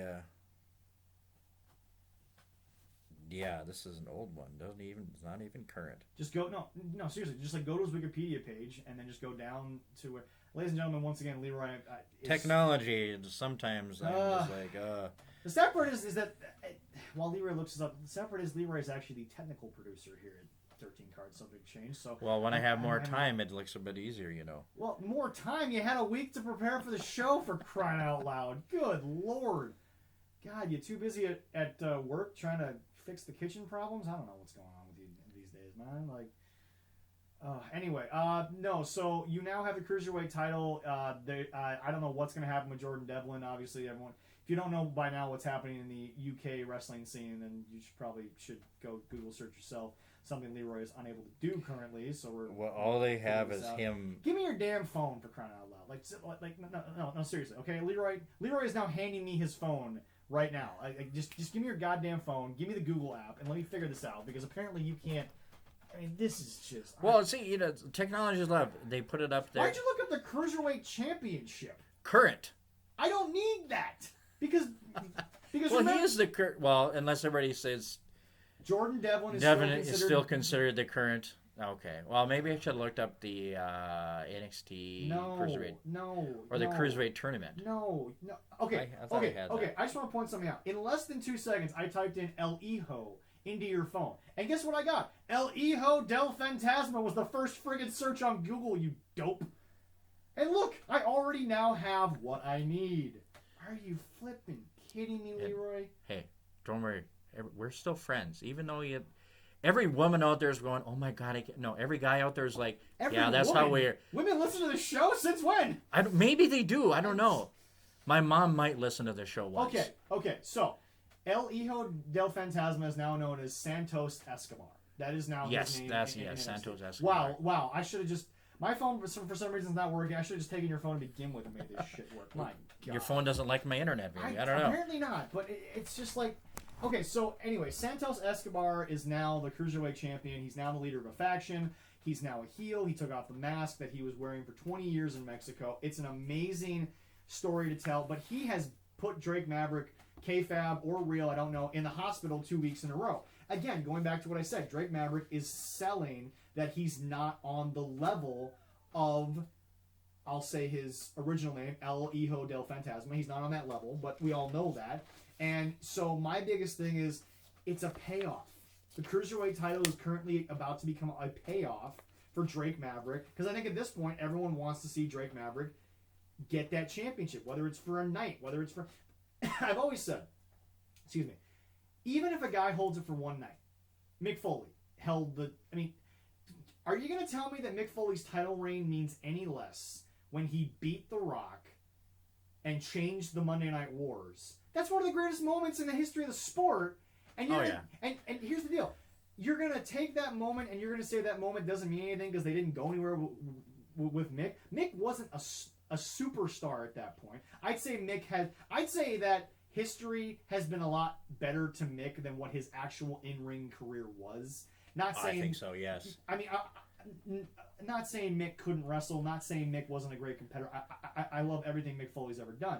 But I think that we look back more fondly at Mick Foley than we did at the time. Because here's the deal. At the time, are you going to tell me that Mick Foley was a bigger star than The Rock or Stone Cold? No, he wasn't. It's not. You were there. Was anyone bigger than those two guys? No. They were the guys. I mean, no way around it. And it's interesting. I'm actually going to use this as an example to make my point. So Jim Cornette's podcast recently, the Experience. He was, or actually no, I think it was the Corny Drive-Thru where he like answers questions by email from people. Somebody asked, why was Razor Ramon never the world champion? And okay, the easy cop-out would have been Razor's drug problems, his alcohol problems. Jim Cornette didn't do that. It's interesting, and I'll actually send you this when I get a chance. He said something that really made me think, and it actually fits perfectly with what I'm going with. Look at his biggest runs, WWF and WCW. But was Razor Ramon bigger than Goldberg? Was he bigger than Hulk Hogan? Was he bigger than Kevin Nash? Was he bigger than Sting? No. Razor Ramon, Scott Hall, easily one of the most talented dudes ever at his size. He could move like Shawn Michaels, but he was the size of Kevin Nash. But also, was he a bigger star than Shawn Michaels? Was he a bigger star than Bret Hart? No. So Jim Cornette brought up an interesting point. It was kind of wrong place, wrong time for Razor Ramon to be the world champion. The world champion is a lot about timing. It's a lot about, are you the right guy at the right time? And in my opinion, Drake Maverick right now is not the guy. No, Can you give it to Drake Maverick at a certain time? Yes. Is it going to be a long, sustained reign that we're going to overly believe that he's the best cruiserweight in that division? I don't think so. But that's not where Drake Maverick is at. Drake Maverick right now is the Razor Ramon of the cruiserweight division. When you look at the people that are in there, when you look at a Kushida, when you look at Tony Nese, who's just a freak athlete in of himself, when you look at Santos Escobar, who's a 20-year veteran of this goddamn thing, I just there are certain people who I think can storyline themselves to a championship. But to be the guy who consistently has it, who has it for a long period of time, who elevates it, that's few and far between. And, again, I think Razor Ramon, like I said, in my opinion, one of the greatest in-ring talents you'll ever find when you combine size with ability. He and Shawn Michaels, they didn't give them any prompts. They said, here's a ladder, go have a match. And we still talk about it as probably the greatest ladder match of all time. But definitely is. But that speaks to the ability of Razor Ramon and, of course, Shawn Michaels. But Shawn Michaels had the talent. He could talk. He was larger than life, even though he never had the stature of larger than life. Scott Hall, I hate to say it, was the third wheel in the NWO, the real NWO. Yeah, the original. Yes. It's like it's funny because in our business we always talk about, well, who's the third man? It's like technically yes, Hogan is always known as the third man because he was a surprise. He was the mystery man that nobody knew about. Yeah, but the third person was Scott Hall. Because Kevin Nash was a bigger mouthpiece. Kevin Nash, I think, due to not having as many drug problems and alcohol problems as Scott Hall, was able to probably perform a little bit better at that point. But but also, first of all, good luck, in my opinion, finding anyone on the street who doesn't even know wrestling. Let's just go find a random person on the street. You say Hulk Hogan, you know who the Hulk Hogan is. Okay? Hulk Hogan is always going to be the biggest star in a company, just on name alone. So that's why he wasn't the world champion. And then, of course, they were building Goldberg. Goldberg had the mystique that Razor Ramon never... Again, I feel like history is good and bad to wrestlers. And I feel like, once again, I would put Razor Ramon and Scott Hall in that category... Razor Ramon and Scott Hall. I would put him and Mick Foley in the same category. Mick Foley, not 1/10 the wrestling talent of a Razor Ramon. Yes or no? No. On certain aspects, yes, but for that, no. He had his own thing. Pure athletic ability. Pure athletic, no. So, but Scott Hall, at the peak of his career, was stuck in whether or not it was the WCW run or whether or not it was the WWF run. Shawn Michaels, Hulk Hogan, Sting, Undertaker. He was never bigger than those guys. No. And that goes back to my point. I know we kind of drifted away from Drake Maverick a lot in this Cruiserweight title, but Drake Maverick, Cruiserweight title, give it to him. But tell me a story. But he's not on... But do I think clean in a pure wrestling match, Drake Maverick can beat half the guys in that division? No. Not even close. It's not going to be clean. It's going to be something gimmicky a little bit. Something's going to happen. Something weird's going to... Because here's the deal. I've watched Kushida for years be one of the best junior heavyweights in the history of Japan. That dude can out-wrestle half of the NXT roster right now on pure wrestling ability. But, I mean, are you excited that the Cruiserweight title is sort of being elevated on NXT now and it's not just regulated to like 205 Live, which is non-TV? Well, I think that's great, yeah. I mean, because you can see it. I mean, it's another good matches. I mean, the Cruiserweight division, the guys they got for it are great. I've always enjoyed the Cruiserweight because they can move. They got their high-flying stuff was great, but their in-ring, their mat abilities and stuff they got going, that is one of my favorites. And it's like back when they were on SmackDown, solely on SmackDown. Yeah. Back in the Ruthless Aggression era. I liked that they were kind of pigeonholed. I know people think pigeonholing can hurt people, but the Cruiserweight division was a lot like the X division in the early TNA days. Yeah. It was its own unique part of the show. And what I like about the Cruiserweight title is it's letting these guys perform, but you don't have to call them spot monkeys because that's what the Cruiserweight division is. It's high-flying, it's different, it's unique. And that's my problem again with spot monkey wrestling is like that stuff is part of the everyday heavyweight division, which again, I'm not saying that half those guys can't be a heavyweight champion, but it makes them feel more unique. It makes them feel different when they're fighting for the Cruiserweight Championship. Well, and the fact that it's sort of its own unique thing on the show. Tommaso Ciampa is not going to walk into a Cruiserweight match and interfere. He's just not. It feels like it's its own show inside of a show. Yeah, and the Cruiserweight has catapulted some guys to farther up. I mean, Rey Mysterio, who was a Cruiserweight for a while, boom, he's in the big league. Now, Murphy was in it for a while. And now he's And Murphy was a guy they were ready to just get rid of. Yeah. Because again, he was in a Blake and Murphy. They were in a tag team together. Early on with Alexa Bliss being their manager. Buddy Murphy's a guy that he kind of had to reinvent himself. A lot like a former guy known as Enzo Amore had to reinvent himself, but Enzo never had the wrestling talent of Murphy, and the Cruiserweight Championship division allowed him to... First of all, Buddy Murphy carried that division for like a year. Oh, he did. Oh my God, yes. He was phenomenal. But like you said, now he's on Raw. Now he's in a faction. Now he's shown virtually every Raw. So it's a place where guys can kind of prove themselves to become something more. I'm not saying... look, I'm not saying Drake Maverick is going to be Rey Mysterio. Oh, yeah. No, I'm not saying that either, but yeah. By no means. But it is a possibility, yeah. So anyway, Leroy, we're going to move on to another topic here. Like we said, today is Father's Day. Big shout out to all the fathers that are not only out there listening, but also fathers of 13 Cards Subject to Change. Willie and his son are probably doing something today. Leroy, you have had your kids...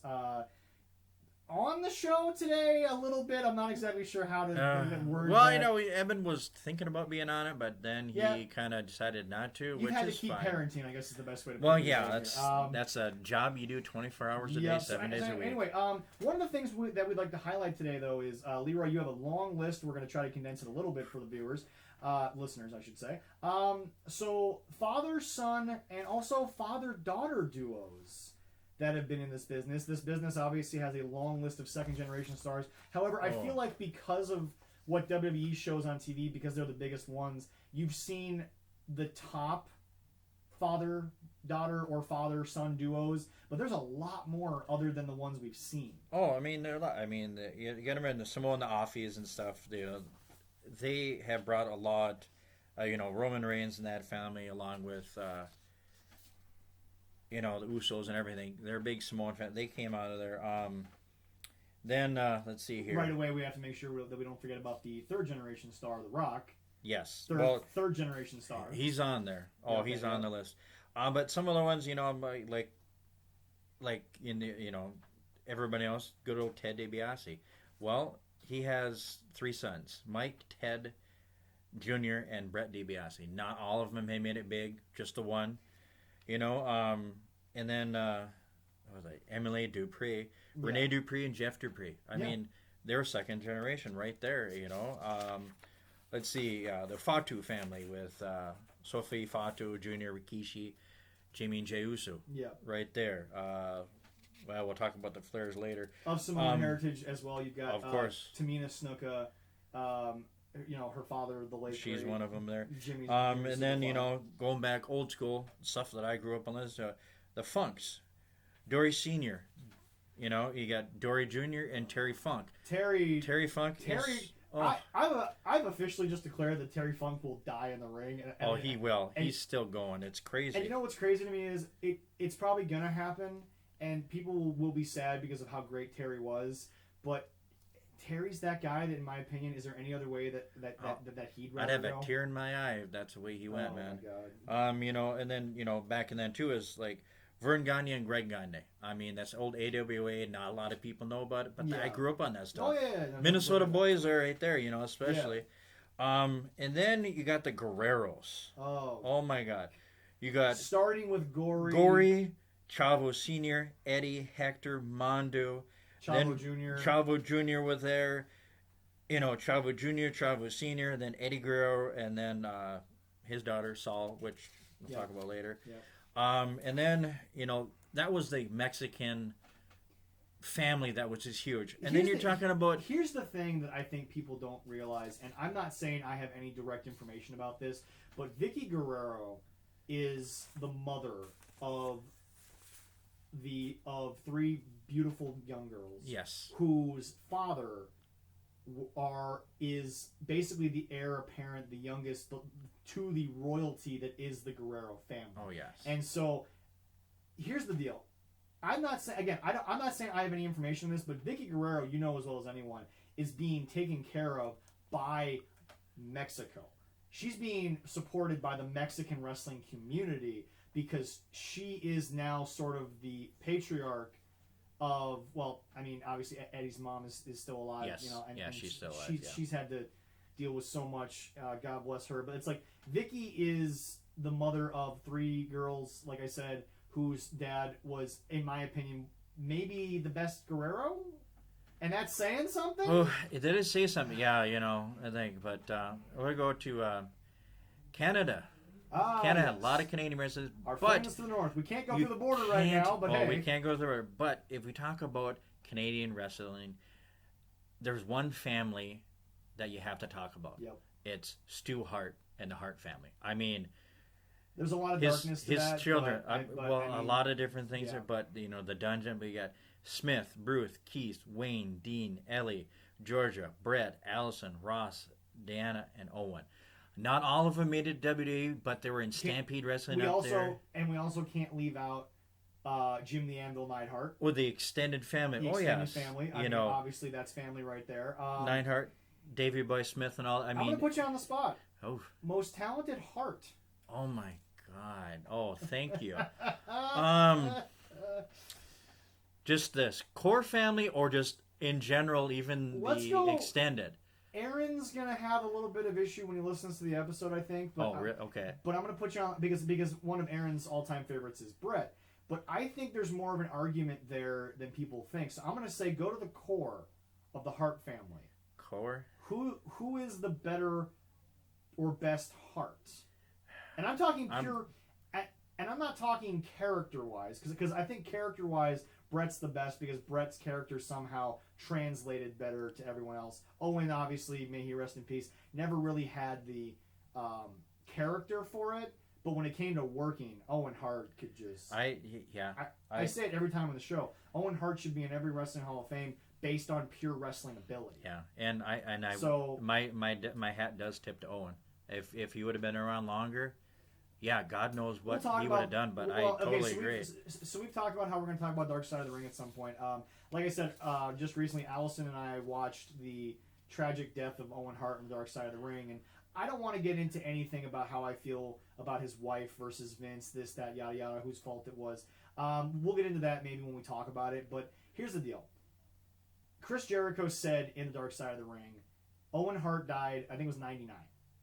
Somewhere around there, yeah. Look who got into WWE less than a year later. Guerrero showed up. Mysterio showed up. Shawn Michaels was already there, but I think was reaching a different point in his career. You had so many of the cruiserweights coming in. You had so many different talents. I agree with Jericho that, well, Edge and Christian as well. Somewhat skinnier. I think Owen Hart was about to have a resurgence. I think that Owen Hart was going to have a second big career. It would have been had he not passed away. That tragedy. I mean, a tragic thing happened. Yeah, everybody coming in. Oh my God. Well, it's just after 2000 was when the High Flyers showed up, which Owen was in his day, even though it wasn't really the style that people were always into. But my biggest thing is just, I mean.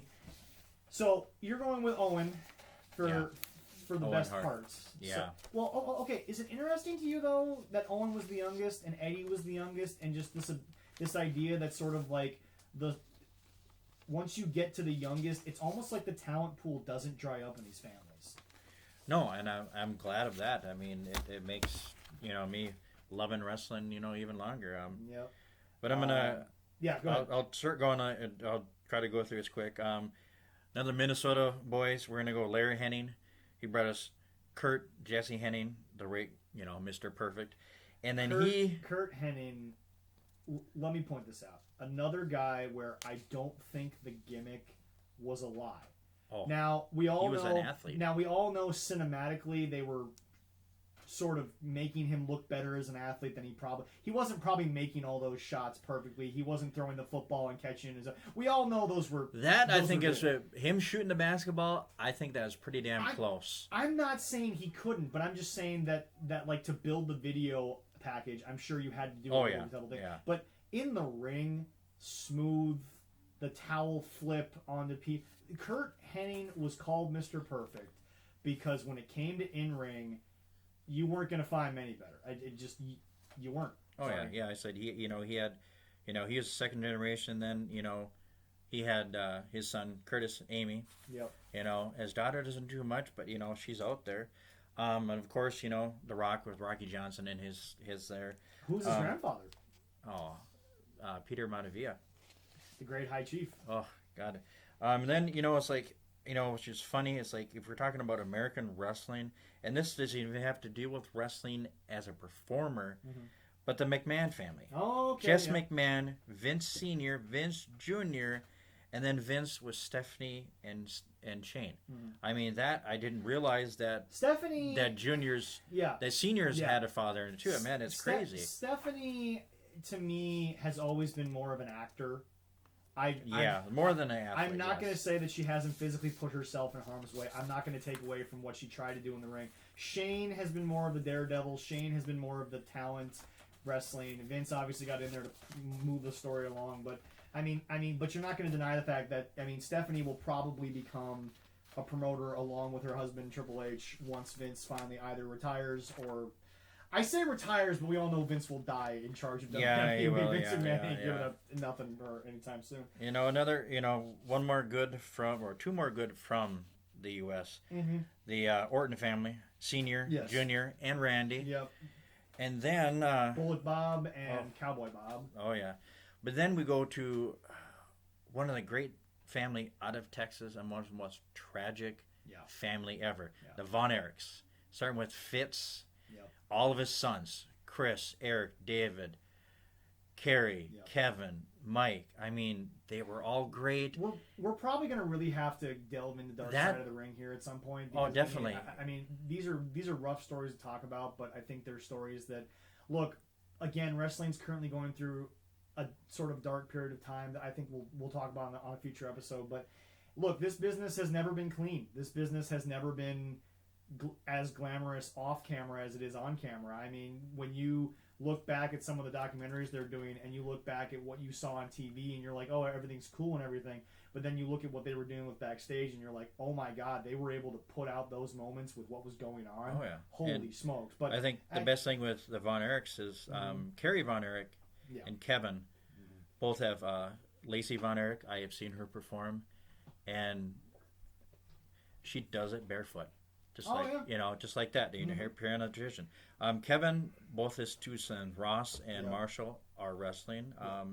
And then, because we got a hit in Germany, I found this. Oh.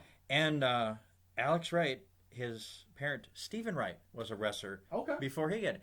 And Alex Wright, as we know, the disco German in WCW. I mean, going old school, I mean, that's great. Moving on to the father-daughter duos, obviously I think, well, and what's really interesting is I wanted to get to this point because when you talk about the females we're about to mention, whether or not they've translated to be great stories or not, great talents, Natalya, I think, is twice the wrestler her dad ever was. Her dad was obviously muscle, whereas I think Natalya has been able to become more of a technically sound thing. Yeah, she has a strength and she has a technical. She's definitely more like her uncle Brett than she was her dad. I would definitely say that. Obviously, there is quote unquote the goat of female wrestling, Charlotte Flair, who I don't think Rick ever thought his daughter Ashley was going to be the breaking star. I think he probably thought one of his sons might do it, but I mean, she, and again, whether or not she is just the greatest actor in the business, and she's not really that person, she is her father through and through, wrestling ability wise, natural talent. She can talk, and I go back to when she kicked her dad out and she turned heel and said, "Get out of here! I don't need you, old man." He might have been crying on camera, but once that camera turned off, you can't tell me he wasn't happy as hell that she was able to take that microphone and stand by herself. But yeah, I mean, going through and looking up some of the daughters here, some of them that I had no idea. Yeah. Rachel Ellering. Well, everybody knows her father was a mouthpiece, Paul. Yes. She's not, I don't know how much she's in, but it's like that one. Dakota Reynolds, Goldust. I mean, boom, she's at there. By the way, we totally left out Cody and Dustin Rhodes. Well, the Rhodes family? The Rhodes family. We totally left them out. I know. Sorry. I was going through so many. I was flipping through. Yeah, no. Trust me, 7 pages going through. Dustin is obviously, I would say, the better talent Yes. Dustin is. There's a reason why he was called the Natural, because he can just wrestle. Oh yeah. And he can, and actually, I hate to say this, and I hate to compliment Spot Monkey Wrestling, but some of the best in-ring work I think I've seen Dustin do in his entire career is actually currently in AEW. I think he's actually putting on some of the best overall wrestling matches he's ever had, and that's at the old age of whatever he is right now. Cody, I think, is a mid-card guy. I'll get back to that in my rant, but I don't think Cody has a lot of mannerisms of his father, but I don't think he is his father. But I don't think anyone is the American Dream, Dusty Rhodes. I actually can do a Dusty Rhodes impression, but right now it makes me difficult. I've been talking for like 2 hours. Yeah, there was another one that surprised me too. Tessa Blanchard's in there, by the way. Tessa Blanchard with Tully. Oh yeah. Elena Leslie, Bruce the Barbie Beefcake. Really? Yes. Okay. All right. That one kind of like what? Mm-hmm. And then the Dynamite Kid. Bronwyn Billington, or another with the Dynamite Doll. Bronwyn. Sorry, No, it's all good. Yeah. But yeah, very interesting. And then one that I thought was very interesting too was Kayla Armstrong. Scott Armstrong was a ref in WWE. Yeah. And she has gone into the business. And then the one who I think we're all anticipating is Simone Johnson. Oh yeah. She was the youngest ever recruit by the Performance Center at 16 years old. And by the way, there's a video online of The Rock actually stopping by NXT, and it's really interesting because obviously we've talked about New Japan on the show being phenomenal and having a great pool of talent, and obviously the dojo over in New Japan is a rough training school. I mean, greatness comes out of that dojo. But The Rock, even though again, The Rock, like I said earlier about Jeff Hardy, he doesn't need Vince anymore. He doesn't need the WWE. He doesn't, no. But to say that I don't trust her with anyone but the best, he's not saying that because Vince is telling him to. Okay? Like, everyone's always like, well, Vince probably said make it look good, say we're the best. The Rock, look. He's saying his Daniel opinion. It's his daughter. There's some people in this business that if Vince says, say this on a shoot interview, they're gonna do it because they're not stars. But The Rock doesn't need to please anybody anymore. I mean, The Rock never made money in the WWE until he was like the guy. But he never made this kind of money until he left the WWE, and that's. But it's like Simone Johnson kind of has the size of Dad. It's like I don't know what you do with her. I mean, you could easily just make her a Rock female version of The Rock. But the problem there is that again, we made the comparison with Becky and Charlotte. I already think there is a female Rock, and I think Charlotte's the best example you can find. But the other, because again, I think Becky was more Stone Cold than The Rock. Yeah. But anyway, also, I don't care if that's your dad. I don't think it's as natural. I don't think I don't think anyone's ever going to be as natural as Dwayne The Rock Johnson was. Oh yeah. And by the way, by the way, Hollywood, you don't get to claim him. We at the wrestling community get to claim The Rock. Okay. If she can even tap into a tiny bit of what her dad could do, then it's the sky's the limit for her. And I'm impressed that she is taking the bumps like everybody else. She is working as hard as ever. But again, everyone has to remember, Rock's a third generation guy, but he was about to get cut. Yeah. Jim Ross was about to make him a phone call and say, "Sorry, bud, but we're gonna have the future endeavor you." And then he looked at him and said, "Give me a microphone." So again, it's one of these scenarios where it's like everyone thinks that The Rock is a self-made guy, but The Rock himself, kind of was nothing until he found something. So let her come in, let her be nothing for a little bit, and then let her find something. Yeah. Moving on now to we talked about Charlotte, we talked about Rick. Flair 24 came on. I went back to being a kid sitting in my parents' basement watching Ric Flair the night after WrestleMania, crying at that ceremony. I turned back into however old I was when that happened. I turned back into the kid who I still listen to the song they used for his going away, which was "Leave the Memories Alone" by I think it was Fuel actually. I think so. Sorry, but no. I still cried because Jim Ross said it. We are saying goodbye to the greatest of all time. I mean, obviously, yes, you can all laugh and say, "Well, he wasn't done. He went to TNA." But it's just, He did that for the money. I mean, that's the only reason why he did it. Well, so. I don't even think it was that. I think it was also the fact that it's hard to walk away. Oh, yes. It's hard to feel like you're done, especially when you're Ric Flair and you've been defined by that your whole life. But the other thing about it to me is, look, regardless of how you feel, I think that night you put to bed a version of Ric Flair. I think you put to bed the Ric Flair that we all loved, both from the 70s and the 80s and the 90s, and even his resurgence during the Ruthless Aggression era, where you still got enough of the Nature Boy to feel like, all right, that's still the 16-time world champion, everybody. And I mean, did you watch the 24 special, Leroy? I did. Okay. I did watch. And your thoughts, because like I said, all I can say is I turned back into that kid who that night cried over someone that, by the way, at that point there was no WWE Network. I couldn't watch a lot of what Rick did. I could only read about what he did. I mean, there were some YouTube clips, but there were a lot. There wasn't as much available. But I'm sitting here crying because and also he cried on his way out, and he made me feel on the way out. That match with Michaels, once again, today's theme could just be storytelling. I mean, honestly, we could be. Yeah, but it's just, I cried, and I had to pause that 24 special a lot because I got to see. I mean, like, I cried watching what was on camera. Watching backstage just made me bawl, and I don't have a problem saying that I cried for another man's life. I mean, that's just what it was. So don't worry. But I mean, your thoughts I did the same. On what was basically, in my opinion, as Rick said himself, name someone that had a better 72 hours. Seriously. Nobody did. I mean, I'm the same way, and I admit it to me. I mean, yeah, I cried. I mean, it's when I watched it. I mean, I was watching an end of an era because I grew up watching him. I mean, But you saw not a shell of what was there. You saw him when he was becoming the almost. I think we talked about this with Mike, 25-time world champion. They're not counting his there's a few ones. They're not counting. They're only recognizing like I think WCW, the NWA, and the WWE titles. But 16-time, you were watching him become the legend. You were watching a literal living legend. I mean, no offense to the actual living legend, rest in peace, Bruno Sammartino, but you were watching what you thought was the GOAT then. He was becoming a legend, like right in front of you.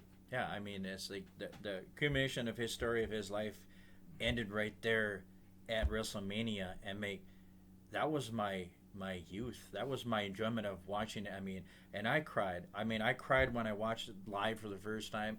I've cried every single time I've seen it, and I still cried again. It was like, you have to tell me. Oh my God, it is so emotional. Tell me that's going to be shown, because if you don't tell me and I don't mentally prepare myself, I will cry every time. Even if you tell me they're going to show it, it still gets me. I mean, it's crazy. I should not be crying and getting emotional over a wrestling show, but over basically a living cartoon show. Yeah, but it's like.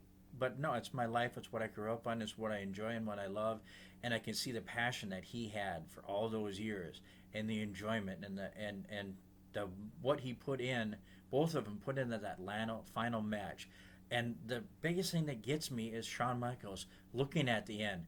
I'm sorry, I love you, and he's, oh my God, and doing that, and then after the match is done, he goes and he hugs and he kisses his family that's at ringside, because they know it is an end of an era. And he did go on, but in WWE, it was the end of an era right there. It was the end of what I want to remember Ric Flair being. Oh, definitely. It was the end of what I tell myself Rick is.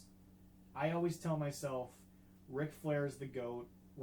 I'm sorry, we can have that conversation someday. Oh. But there is a GOAT, a one true GOAT. What? And that is it. It's Ric Flair. Oh yeah. Don't freaking try to tell me there's anybody else. From the three things you need in this business, which is talking, wrestling, and then the ability to believe in what you're doing. Nobody was better. Nobody was better. Regardless of what that did to his personal life, we're not here to talk about what it did to his personal life. We're not here to talk about his family woes. Like we're not. I'm sorry, but it's just I cried. I will always cry. That to see I actually have enjoyed wrestling going backstage more. I've actually enjoyed the fourth wall coming down. Oh, yeah. It didn't change my opinion of anything. It just, if anything, it made me love that moment as a kid more. And at the time in my life, I didn't have a lot of friends who were into wrestling because we were at the age where, like, it wasn't cool. And we weren't old enough to say, hey, whatever we think is cool is cool. It doesn't matter what our friends or peers believe. I was kind of alone, sitting there crying, and my mom was like, are you okay? And I'm like, I don't actually know. Yeah, see, I was lucky enough. My brother, he enjoyed it, and my dad, when he was home, we enjoyed it. So I got to share it with them. And then later on, when I got a little bit older into the WCW, I mean, I had a few more people that were fun, but I really didn't have anybody to share it with. A girlfriend at the time. Yeah. She wasn't a big fan, but she put up with it. But she really became a fan of Kevin Nash, Big Sexy. Of course. So, that was her. But, it was nice to actually share with somebody. Nowadays, I've run into a few more, you and Willie and a few other guys that enjoy it and doing stuff like that. Yeah, we've been going on the show for a little bit long here.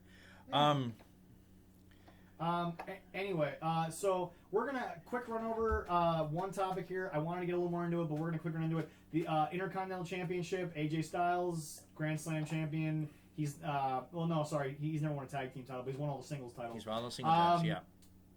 It's known as the Workhorse Championship. I'm glad AJ has it because even though he's character-wise running, AJ will still work every night. AJ will still put on phenomenal matches. I think, and again, I always like when guys go from. I never liked the overall picture of John Cena's career based on the fact that John, basically after he won the WWE title, he was never really winning anything else until late in his career when he won the U.S. title again. But John, that was his first title. He went back to it, yada yada. But John was basically he never won the Intercontinental title. It was almost a step down for John when he was at his peak. The world title was the only thing that mattered. That's the only thing he didn't.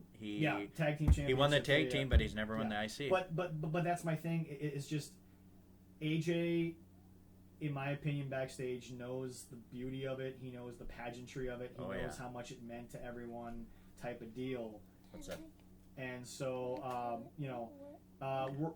we'll come back to the IC title, but we're going to quick wrap up the show with an interesting topic that's coming up here. Recently on NXT, Adam Cole continues to celebrate being the longest reigning NXT champion of all time. Bebe, sorry, Yep. I'm contractually obligated after I say Adam Cole. I have to fit in Bebe somewhere. We have to say that. Yes. Anyway, but all of a sudden, out of nowhere, NXT has brought together a bunch of different stories, and they've decided to include the world title. You have now Keith Lee, the North American champion. You have Johnny Gargano, who recently just went after Keith Lee, but they're now both involved. And you've got Finn Balor, who's now done with, I think, the mid-low card of NXT. He's now back to the top, and they have a winner-takes-all match planned. Adam Cole will defend against the winner, of a triple threat match for the North American Championship. It's almost your ticket to the world title right now. It kind of is. I mean, North American title.